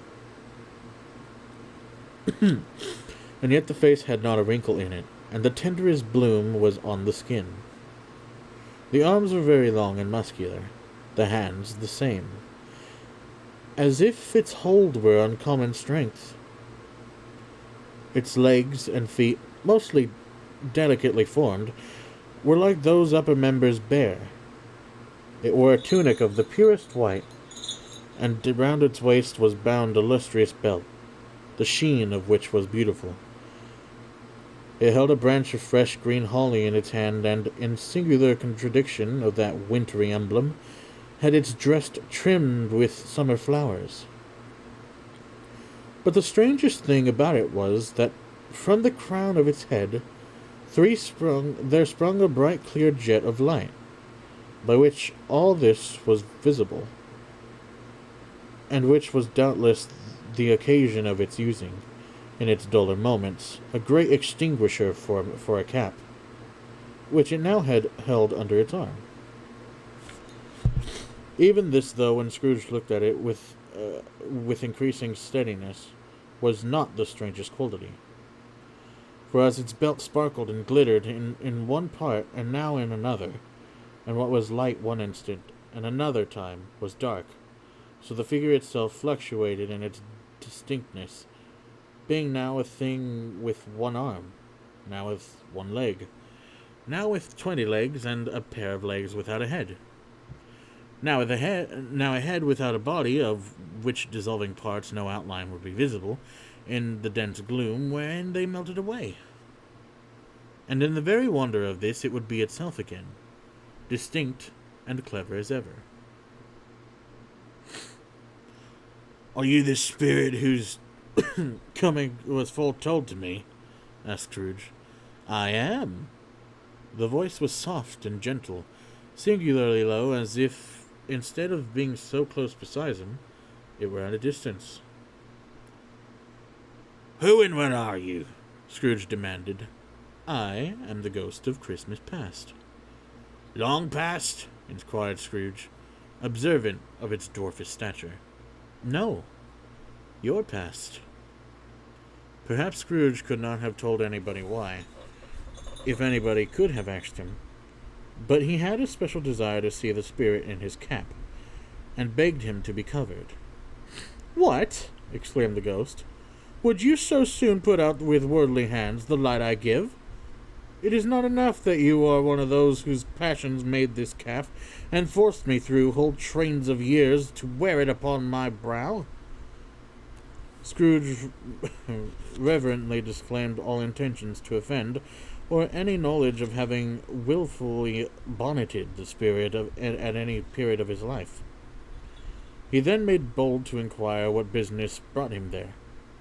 "Your welfare," said the ghost. Scrooge expressed himself much obliged, but could not help thinking that a night of unbroken rest would have been more conducive to that end. The spirit must have heard him thinking, for it said immediately, "Your reclamation, then. Take heed." It put out its strong hand as it spoke, and clasped him gently by the arm. "Rise and walk with me." It would have been in vain for Scrooge to plead that the weather and the hour were not adapted to pedestrian purposes. That bed was warm, and that thermometer a long way below freezing, that he was clad but lightly in his slippers, dressing gown, and nightcap, and that he had a cold upon him at that time. The grasp, though gentle as a woman's hand, was not to be resisted. He rose, but finding that the spirit made towards the window, clasped his robe in supplication. "I am mortal," Scrooge remonstrated, "and liable to fall." "Bear but a touch of my hand there," said the spirit, laying it upon his heart, "and you shall be upheld in more than this." As the words were spoken, they passed through the wall, and stood upon an open country road, with fields on either hand. The city had entirely vanished. Not a vestige of it was to be seen. The darkness and the mist had vanished with it, for it was a clear, cold winter's day, with snow upon the ground. "Good heavens!" said Scrooge, clasping his hands together as he looked about him. "I was bred in this place. I was a boy here." The spirit gazed upon him mildly. Its gentle touch, though it had been light and instantaneous, appeared still present to the old man's sense of feeling. He was conscious of 1,000 odors floating in the air, each one connected with 1,000 thoughts, and hopes, and joys, and cares long, long forgotten. "Your lip is trembling," said the ghost. "And what is that upon your cheek?" Scrooge muttered with an unusual catching in his voice that it was a pimple, and begged the ghost to lead him where he would. "You recollect the way?" inquired the spirit. "Remember it!" cried Scrooge with fervor. "I could walk it blindfold." "Strange to have forgotten it for so many years," observed the ghost. "Let us go on." They walked along the road, Scrooge recognizing every gate and post and tree, until a little market town appeared in the distance. With its bridge, its church, and winding river, some shaggy ponies now were trotting toward them with the boys upon their backs, who called to other boys in country gigs and carts, driven by farmers. Shit. Who called to other boys in country gigs and carts driven by farmers. Ah, fucking tickly moustachy. Ah. All these boys were in great spirits and shouted to each other, until the broad fields were so full of merry music, and the crisp air laughed to hear it. "There are but shadows of the things that have been," said the ghost. "They have no consciousness of us." The jocund travelers came on, and as they came, Scrooge knew and named them every one. Why was he rejoiced beyond all bounds to see them? Why did his cold eyes glisten and his heart leap up as they went past? Why was he filled with gladness when he heard them give each other Merry Christmas, as they parted at crossroads and byways for their several homes? What was Merry Christmas to Scrooge? Out upon Merry Christmas, what good had it ever done to him? "The school is not quite deserted," said the ghost. "A solitary child, neglected by his friends, is left there still." Scrooge said he knew it, and he sobbed. They left the high road and a well-remembered lane, and soon approached a mansion of dull red brick, with a little weathercock surmounted cupola on the roof, and a bell hanging on it. Ah, fuck, my brain. Sorry. It was a large house, but one of broken fortunes, for the spacious offices were little used. Their walls were damp and mossy, their windows broken, and their gates decayed. Fowls clucked and strutted in the stables, and the coach-houses and sheds were overrun with grass. Nor was it more retentive of its ancient state within, for entering the dreary hall and glancing through the open doors of many rooms, they found them poorly furnished, cold, and vast. There was an earthly savor. Fucking neck. Sorry. There was an earthly savor in the air, a chilly bareness in the place, which associated itself somehow with too much getting up by the candlelight, and not too much to eat. They went, the ghost and Scrooge, across the hall to a door at the back of the house. It opened before them and disclosed a long, bare, melancholy room, made barer still by lines of plain deals, forms, and desks. At one of these, a lonely boy was reading near a feeble fire, and Scrooge sat down upon a form and wept to see his poor forgotten self as he used to be. Not a latent echo in the house, not a squeak and scuffle from the mice behind the paneling, not a drip from the half-thawed waterspout in the dull yard behind, not a sight among the leafless boughs of one despondent poplar. Of one despondent poplar. What is a poplar? Is that a flower? No, it's a tree in it. Poplar is a tree in it. Not the idle swinging of an empty storehouse door, not a clicking in the fire, but fell upon the heart of Scrooge with a softening influence, and gave a freer passage to his tears. The spirit touched him on the arm, and pointed to his younger self, intent upon his reading. Suddenly a man in foreign garments, wonderfully real and distinct to look at, stood outside the window with an axe stuck in his belt, and leading by the bridle of ass-laden wood. "Why, it's Ali Baba!" Scrooge exclaimed in ecstasy. "It's dear old honest Ali Baba! Yes, I know. One Christmas time, when yonder solitary child was left there all alone, he did come. For the first time, just like that. Poor boy. And Valentine," said Scrooge. "And his wild brother, Orson. There they go. And what's his name, who was put down in his drawers asleep at the gate of Damascus? Don't you see him? And the Sultan's groom, turned upside down by the Gannic. There he is upon his head. Serve him right. Glad of it. What business had he to be married to the princess?"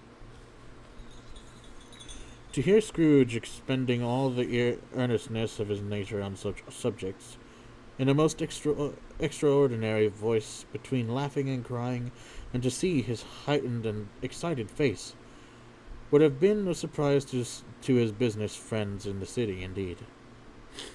"There's the parrot!" cried Scrooge. "Green body and yellow tail, with a thing like lettuce growing out of the top of his head. There he is. Poor Robin Crusoe, he called him, when he came home again after sailing round the island. Poor Robin Crusoe, where have you been, Robin Crusoe?" The man thought he was dreaming, but he wasn't. It was the parrot, you know. There goes Friday, running for his life to the little creek. Halloa! Hoop! Halloo! What? No idea what that was. Never heard those exclamatories before. Then, with a rapidity of transition very foreign to his usual character, he said in pity for his former self, "Poor boy," and cried again. "I wish," Scrooge muttered, putting his hands in his pocket, and looking about him after drying his eyes with his cuff. "But it's too late now." "What's the matter?" asked the spirit. "Ah. Nothing," said Scrooge. "Nothing. There was a boy singing a Christmas carol at my door last night. I should like to have given him something, that's all." The ghost smiled thoughtfully, and waved its hand, saying as it did so, "Let us see another Christmas." Scrooge's former self larger at the words, and the room became a little darker and more dirty. The panel shrunk, the windows cracked, fragments of plaster fell out of the ceiling, and the naked laths were shown instead. Laughs. But how all this was brought about, Scrooge knew no more than you do. He only knew that it was quite correct, that everything had happened so, that there he was, alone again, when all the other boys had gone home for the jolly holidays. He was not reading now, but walking up and down despairingly. Scrooge looked at the ghost, and with a mournful shaking of his head, glanced anxiously towards the door.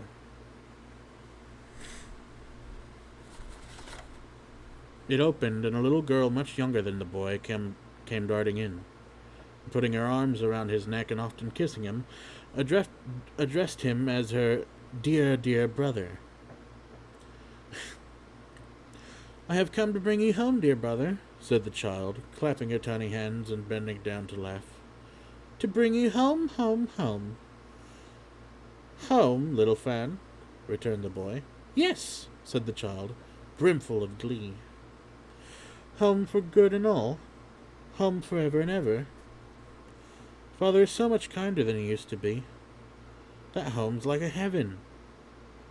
He spoke so gentle to me one dear night when I was going to bed that I was not afraid to ask him once more if you might come home. And he said yes, you should, and sent me in a coach to bring you. And you're to be a man," said the child, opening her eyes. "Oh, what?" "What?" "And are never to come back here. But first we're to be together all the Christmas long, and have the merriest time in all the world." "You are quite a woman, little fan," exclaimed the boy. She clapped her hands and laughed, and tried to touch his head. But being too little, laughed again, and stood on tiptoe to embrace him. Then she began to drag him in her childish eagerness toward the door, and he, nothing loth to go, accompanied her. A terrible voice in the hall cried, "Bring down Master Scrooge's box there!" And in the hall appeared the schoolmaster himself, who glared at Master Scrooge with a ferocious condescension, and threw him into a dreadful state of mind by shaking hands with him. He then conveyed him and his sister into the veriest old well of a shivering best parlor that was ever seen. Shivering best parlor? What is that? Hey, Joy.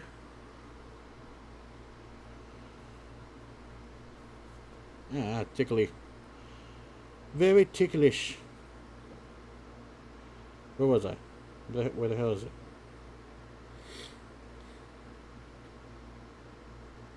There I am. He then conveyed him and his sister into the veriest old well of a shivering best parlor that ever was seen, where the maps upon the wall and the celestial and terrestrial globes in the windows were waxy with cold. Here he produced a decanter of curiously light wine, and a block of curiously heavy cake, and administered installments of those dainties to the young people at the same time. At the same time sending out meager? It is meager. At the same time sending out a meager servant to offer a glass of something to the postboy, who answered that he thanked the gentleman. But if it was the same tap as he had tasted before, he had rather not. Master Scrooge's trunk being by his time tied on to the top of the chase. Stop going on my nose. Stop going on my nose, please. Sorry. Master Scrooge's trunk being by his time tied onto the top of the chase. The children bade the schoolmaster good boy right willingly, and getting into it, drove gaily down the garden sweep, the quick wheels dashing the hoarfrost and snow from off the dark leaves of the evergreens like spray. "Always a delicate creature whom a breath might have withered," said the ghost. "But she had a large heart." "So she had," cried Scrooge. "You're right. I will not gainsay it, spirit. God forbid." "She died a woman," said the ghost, "and had, as I think, children." "One child," Scrooge returned. "True," said the ghost. "Your nephew." Fuck, that hurt my fucking heart. That's so sad."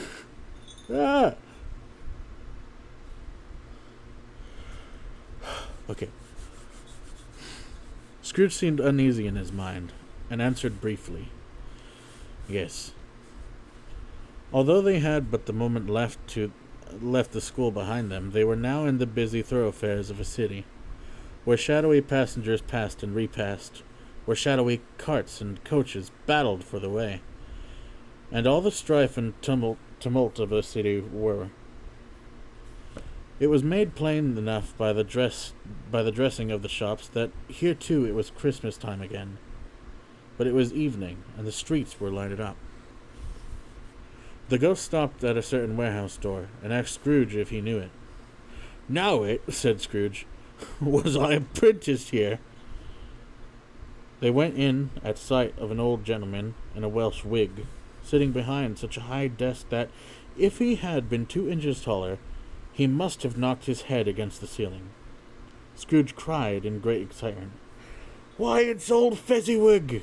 Bless his heart, it's Fezziwig alive again!" Old Fezziwig laid down his pen and looked up at the clock, which pointed to the hour of 7. He rubbed his hands, adjusted his capacious waistcoat, laughed all over himself, from his shoes to his organ of benevolence, and called out in a comfortable, oily, rich, fat, jovial voice, "Yo ho there, Ebenezer, Dick!" Scrooge's former self, now grown a young man, came briskly in, accompanied by his fellow apprentice. "Dick Wilkins, to be sure," said Scrooge to the ghost. "Blessed me, yes. They are shit, fucking goddamn mustache. Stop."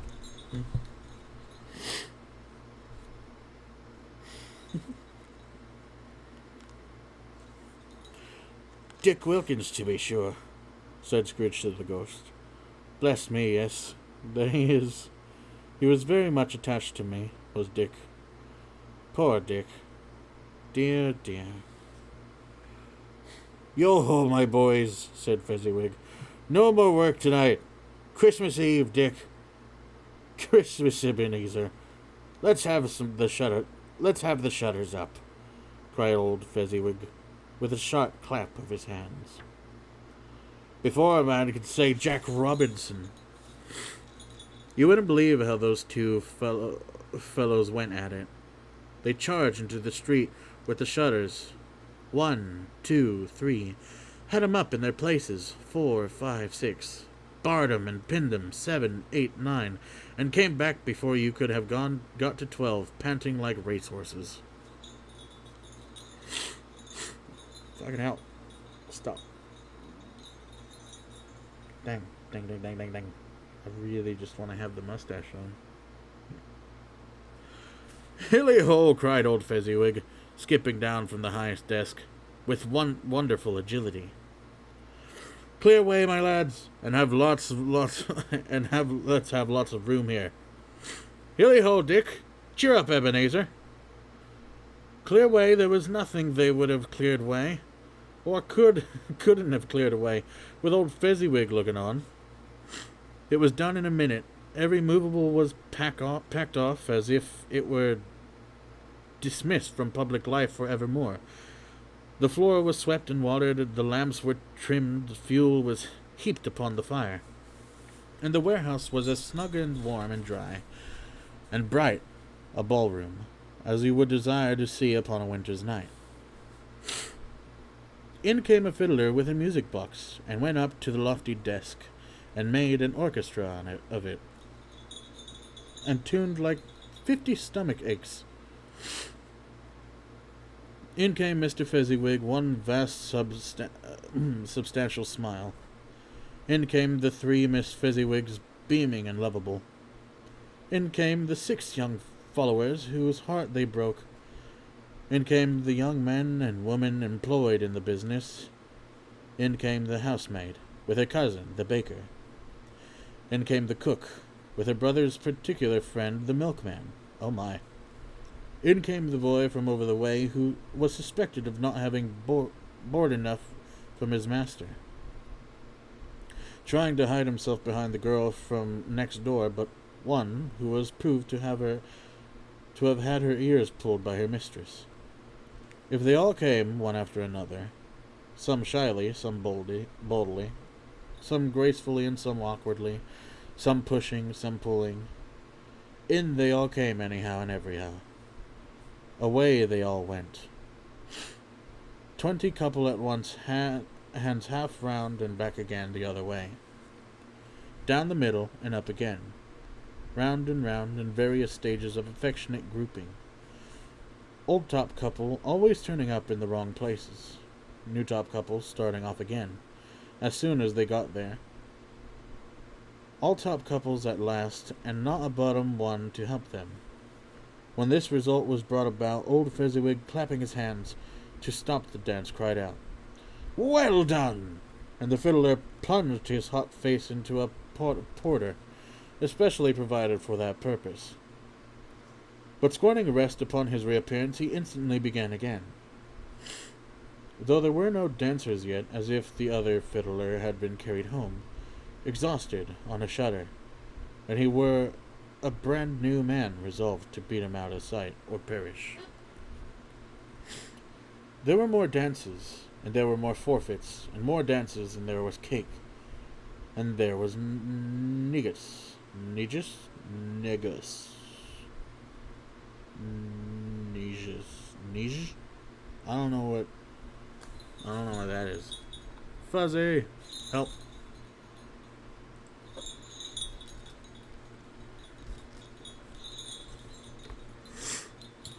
I don't know what that word is.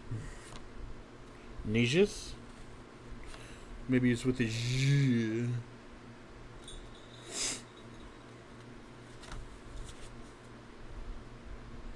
Where was I?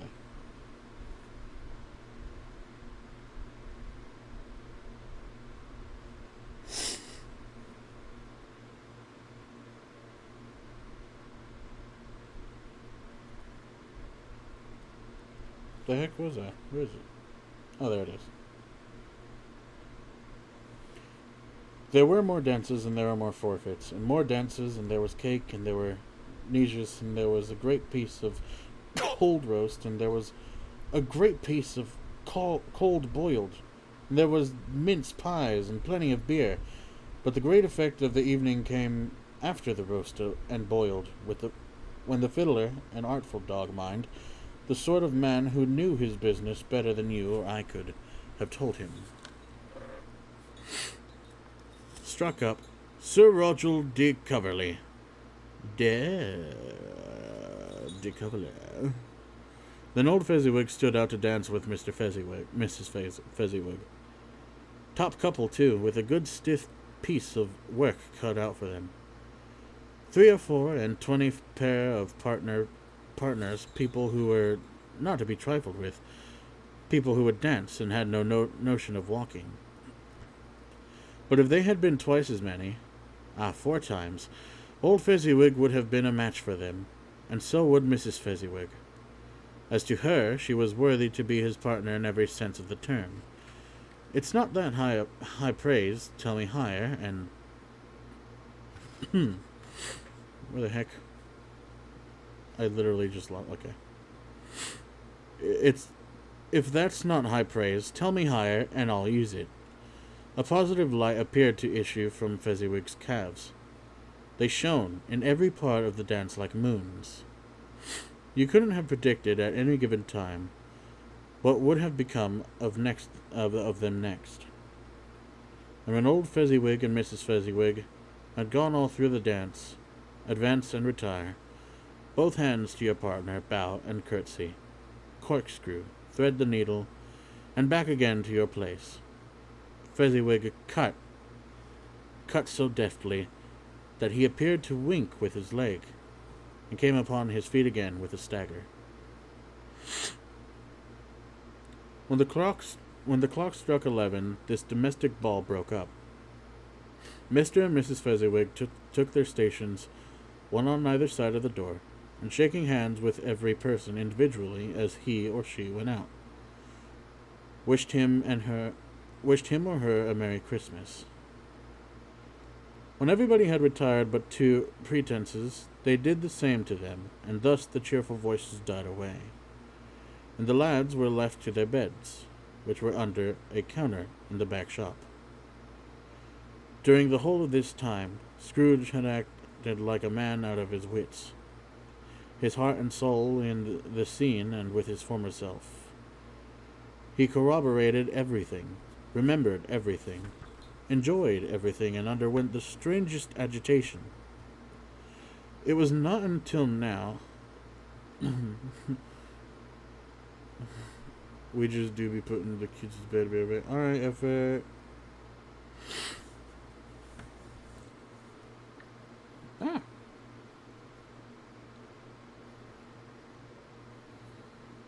Where was I? It was not until now when the bright faces of his former self and Dick were turned from them that he remembered the ghost and became conscious that it was looking full upon him, while the light upon its head burned very clear. "A small matter," said the ghost, "to make these silly folks so full of gratitude." "Small?" echoed Scrooge. The spirit signed to him and listened with the two. Fuck shit. The spirit signed to him to listen to the two apprentices, who were pouring out their hearts in praise of Fezziwig, and when he had done so, said, "Why, is it not? He has spent but a few pounds of your mortal money, 3 or 4 perhaps. Is that so much that he deserves this praise?" "It isn't that," said Scrooge, heated by the remark, and speaking unconsciously to his former, not his latter self. "It isn't that, spirit. He has the power to render us happy or unhappy, to make our service light or burdensome, a pleasure or a toil. Say that his power lies in words and looks, in things so slight and insignificant that it is impossible to add and count them up. What then? What happiness he gives is quite as great as if it cost a fortune." He felt the spirit's glance and stopped. So tickly. Stop being so tickly, please.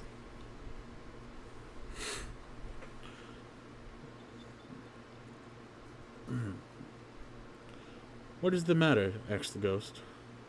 "Nothing particular," said Scrooge. "It was something, I think," the ghost insisted. "No," said Scrooge. "No, I should like to be able to say a word or two to my clerk just now, that's all." His former self turned down the lamps as he gave utterance to the wish, and Scrooge and the ghost again stood side by side in the open air. "My time grows short," observed the spirit. "Quick!" This was not addressed to Scrooge, or to anyone whom he could see, but it produced an immediate effect, for again Scrooge saw himself. He was older now, a man in the prime of life. His face had not the harsh of rigid lines of later years, but it had begun to wear the signs of care and avarice. There was an eager, greedy, relentless motion in the eye, which showed the passion that had taken root, and where the shadow of the growing tree would fall. He was not alone, but sat by the side of a fair young girl in a mourning dress, whose eyes there were tears which sparkled in the light that shone out of the ghost of Christmas past. "It matters little," she said softly. "To you, very little. Another idol has displaced me, and if it can cheer and comfort you in time to come, as I would have tried to do, I have no just cause to grieve." "What idol has displaced you?" he rejoined. "A golden one." "This is the even-handed dealing of the world," he said. "There is nothing on which it is so hard as poverty. There is nothing it professes to condemn with such severity as the pursuit of wealth." "You fear the world too much," she answered gently. "All your other hopes have merged into the hope of being beyond the chance of its sordid reproach. I have seen your nobler aspirations fall off one by one, until the master passion, gain, engrossed you, have I not? What then? He retorted. Even if I had grown so much wiser, what then? I am not changed towards you. She shook her head. Am I? Our contract is an old one. It was made when we were both poor and content to be so, until, in good season, we could improve our worldly fortune by our patient industry. You are changed. When it was made, you were another man. I was a boy, he said impatiently. Your own feelings tell you that you are not what you are, she returned. I am. Fuck, stop. Don't be sleepy, please. I am. That which promised happiness when we were one in heart is fraught with misery now that we are two. How often and how keenly I have thought of this, I will not say. It is enough that I have thought of it, and can release you. Have I ever sought release? In words, no. Never. In what then? In a changed nature, in an altered spirit, in another atmosphere of life, another hope, and it as its great end.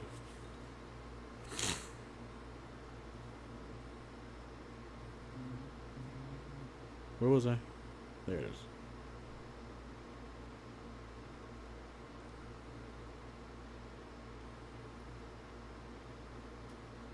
I'm not responding to that name, and if you don't want to be here, you don't have to be here. I'm literally reading a book.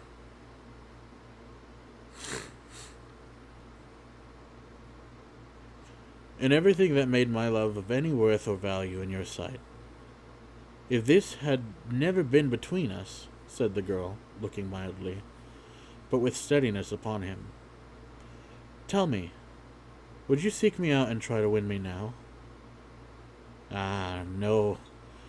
He seemed to yield to the justice of this supposition in spite of himself, but he said with a struggle, You think not. I would gladly think otherwise if I could, she answered. Heaven knows, when I have learned a truth like this, I know how strong and irresistible it must be. But if you were free today, tomorrow, yesterday, can even I believe that you would choose a dowerless girl? You, who, in your very confidence with her, weigh everything by gain or choosing her. If for but a moment you were false enough to your one guiding principle to do so, do I not know that your repentance and regret would surely follow? I do, and I release you, with a full heart for the love of him you once were. He was able to speak, but with her head turned from him, she resumed. You may, the memory of what is past makes me hope you will, have pain in this. A very, very brief time, and you will dismiss the recollection of it gladly as an unprofitable dream, from which it happened well that you awoke. May you be happy in the life you have chosen. She left him, and they parted. Spirit, said Scrooge, show me no more. Conduct me home. Why do you delight to torture me? One shadow more, exclaimed the ghost. No more, cried Scrooge. No more. I don't wish to see it. Show me no more. But the relentless ghost pinioned him in both his arms and forced him to observe what happened next. They were in another scene and place, a room not very large or handsome, but full of comfort. Near to the winter fire sat a beautiful young girl, so like that Scrooge believed it was the same, until he saw her, now a comely matron, sitting opposite her daughter. The noise in this room was perfectly tumultuous, for there were more children there than Scrooge, in his agitated state of mind, could count. And unlike the celebrated herd in the poem, they were not 40 children conducting themselves like one, but every child was conducting itself like 40. The consequences were uproarious beyond relief, but no one seemed to care, on the contrary. But no one seemed to care, sorry. On the contrary, the mother and daughter laughed heartily, and enjoyed it very much. And the latter, soon beginning to mingle in the sports, got pillaged by the young brigands most ruthlessly. What would I not have given to be one of them? Though I could never have been so rude, no. I wouldn't for the wealth of all the world have crushed that braided hair and tore it down. And for the precious little shoe, I wouldn't have plucked it off. God bless my soul, to save my life. As to measuring her waist in sport, as they did bold young brood, I couldn't have done it. I should have expected my arm to have grown round it for a punishment, and never come straight again. And yet I should have dearly liked, I own, to have touched her lips, to have questioned her, that she might have opened them, to have looked upon the lashes of her downcast eyes and never raised a blush, to have let loose waves of hair, an inch of which would be a keepsake beyond price. In short, I should have liked, I do confess, to have had the slightest license of a child, and yet to have been man enough to know its value. But now a knocking at the door was heard, and such a rush immediately ensued that she was laughing face and plundered dress was borne towards it the center of a flushed and boisterous group, just in time to greet the father, who came home attended by a man laden with Christmas toys and presents. Then the shouting, and the struggling, and the onslaught that was made on the defenseless porter. The scaling him was chairs for ladders to dive into his pockets, to spoil him of brown paper parcels, hold on by his cravat, hug him around his neck, pommel his back, and kick his legs in irrepressible affection. The shouts of wonder and delight with which the development of every package was received. The terrible announcement that the baby had been taken in the act of putting a doll's frying pan into his mouth, and was more than suspected of having swallowed a fictitious turkey, glued on a wooden platter. The immense relief of finding this a false alarm, the joy and gratitude of ecstasy, they are all indescribable alike. It is enough that by the degrees of the children and their emotions got out of the parlor, and by one stair at a time, up to the top of the house, where they went to bed, and so subsided.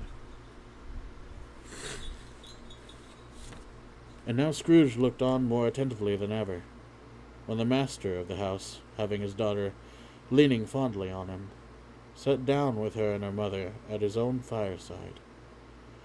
And when he thought that such another creature, quite as graceful and full of promise, might have called him father, and been a springtime in the haggard winter of his life, his sight grew very dim indeed. "Belle," said the husband, turning to his wife with a smile, "I saw an old friend of yours this afternoon." "Who was it?" "Guess." "How can I? Tut, don't I know?" She added in the same breath, laughing as he laughed, "Mr. Scrooge." Mr. Scrooge it was. I passed his office window, and as it was not shut up, and he had a candle inside, I could scarcely help seeing him. His partner lies upon the point of death, I hear, and there he sat alone. Quite alone in the world, I do believe. "Spirit," said Scrooge in a broken voice, "remove me from this place." "I told you, these were shadows of the things that have been," said the ghost. "That they are what they are. Do not blame me. "Remove me!" Scrooge exclaimed. "I cannot bear it!" He turned upon the ghost, and seeing that it looked upon him with a face, in which, in some strange way, there were fragments of all the faces it had showed him, wrestled with it. "Leave me! Take me back! Haunt me no longer!" The struggle, if that can be called a struggle, in which the ghost was no visible resistance on its own part, was undisturbed by any effort of its adversary. Scrooge observed that its light was burning high and bright, and dimly connecting that with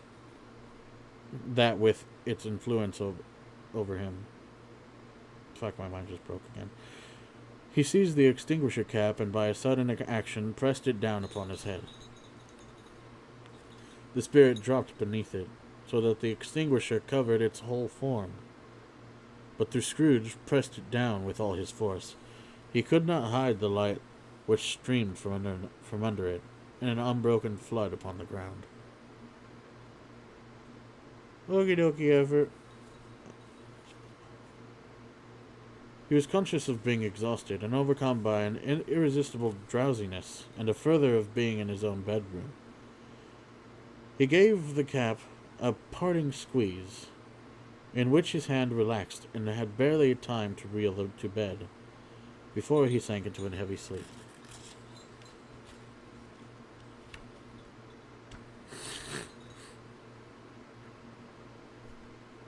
Don't squeeze cats.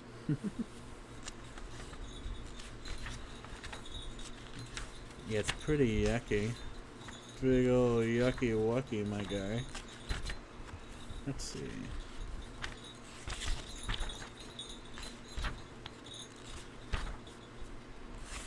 Oh my. Wow.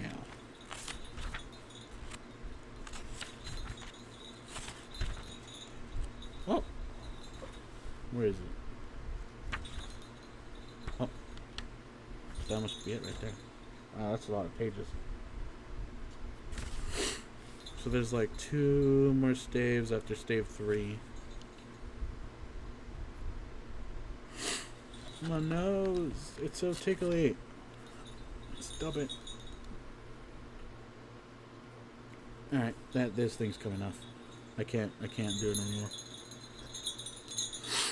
It's so tickly. It just... Such weird hair tickles just stay there and leave a weird lasting impression on my face. I hate it.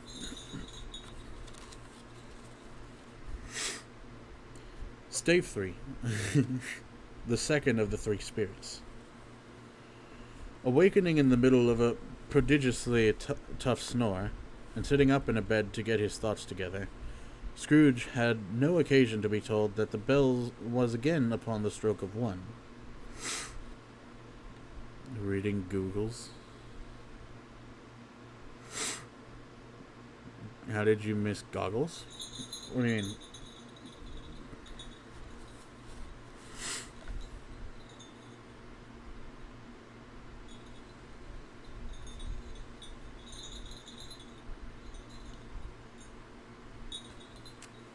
Goggles.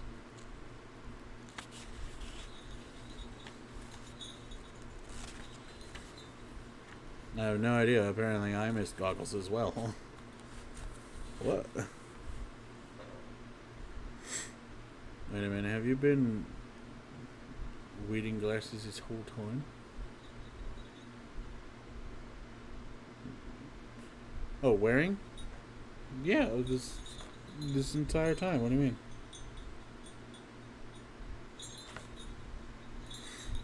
I've literally had it on since the beginning.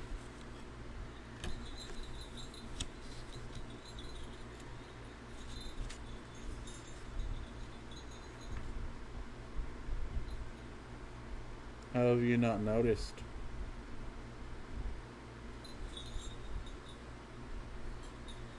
Well, I never.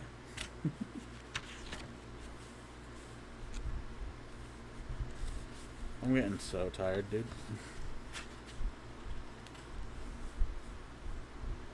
I kept on like, where's that one? Okay, it looks a lot more natural with the moustachey.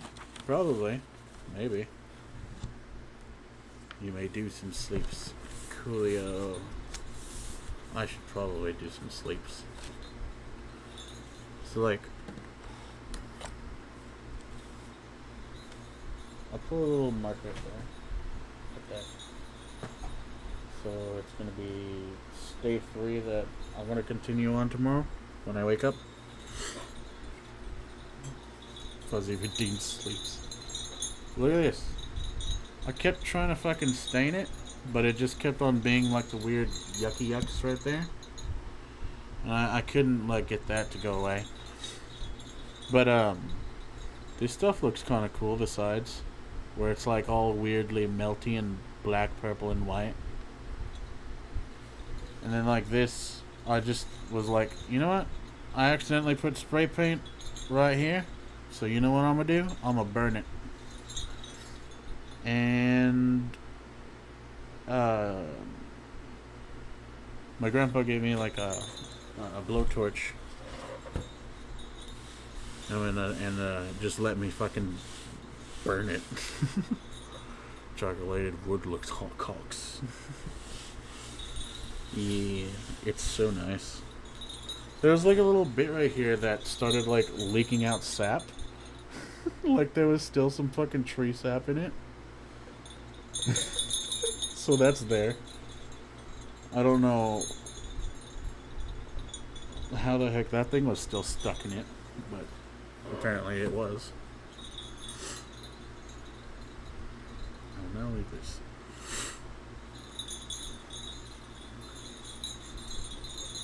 Also, I don't know if you noticed, but I have a sweater vest on. Ever since like I played Generation Zero, I saw like a fucking tuckered collared shirt with like a nice little sweater vest. I wanted to get one. I didn't know where the hell to get one, but eventually, I eventually did.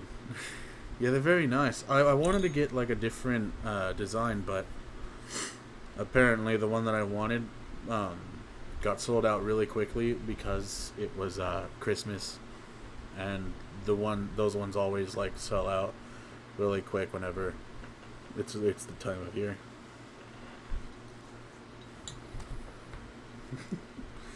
But this is me without my hat.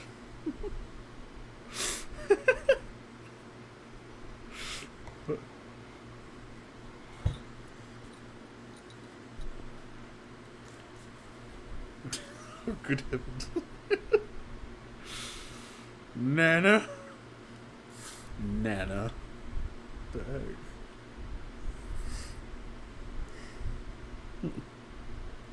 Professor Jack.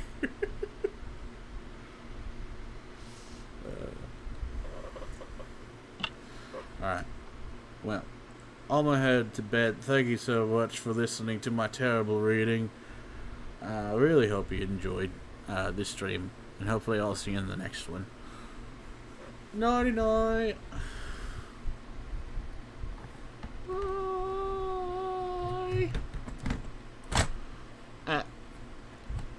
Whoops.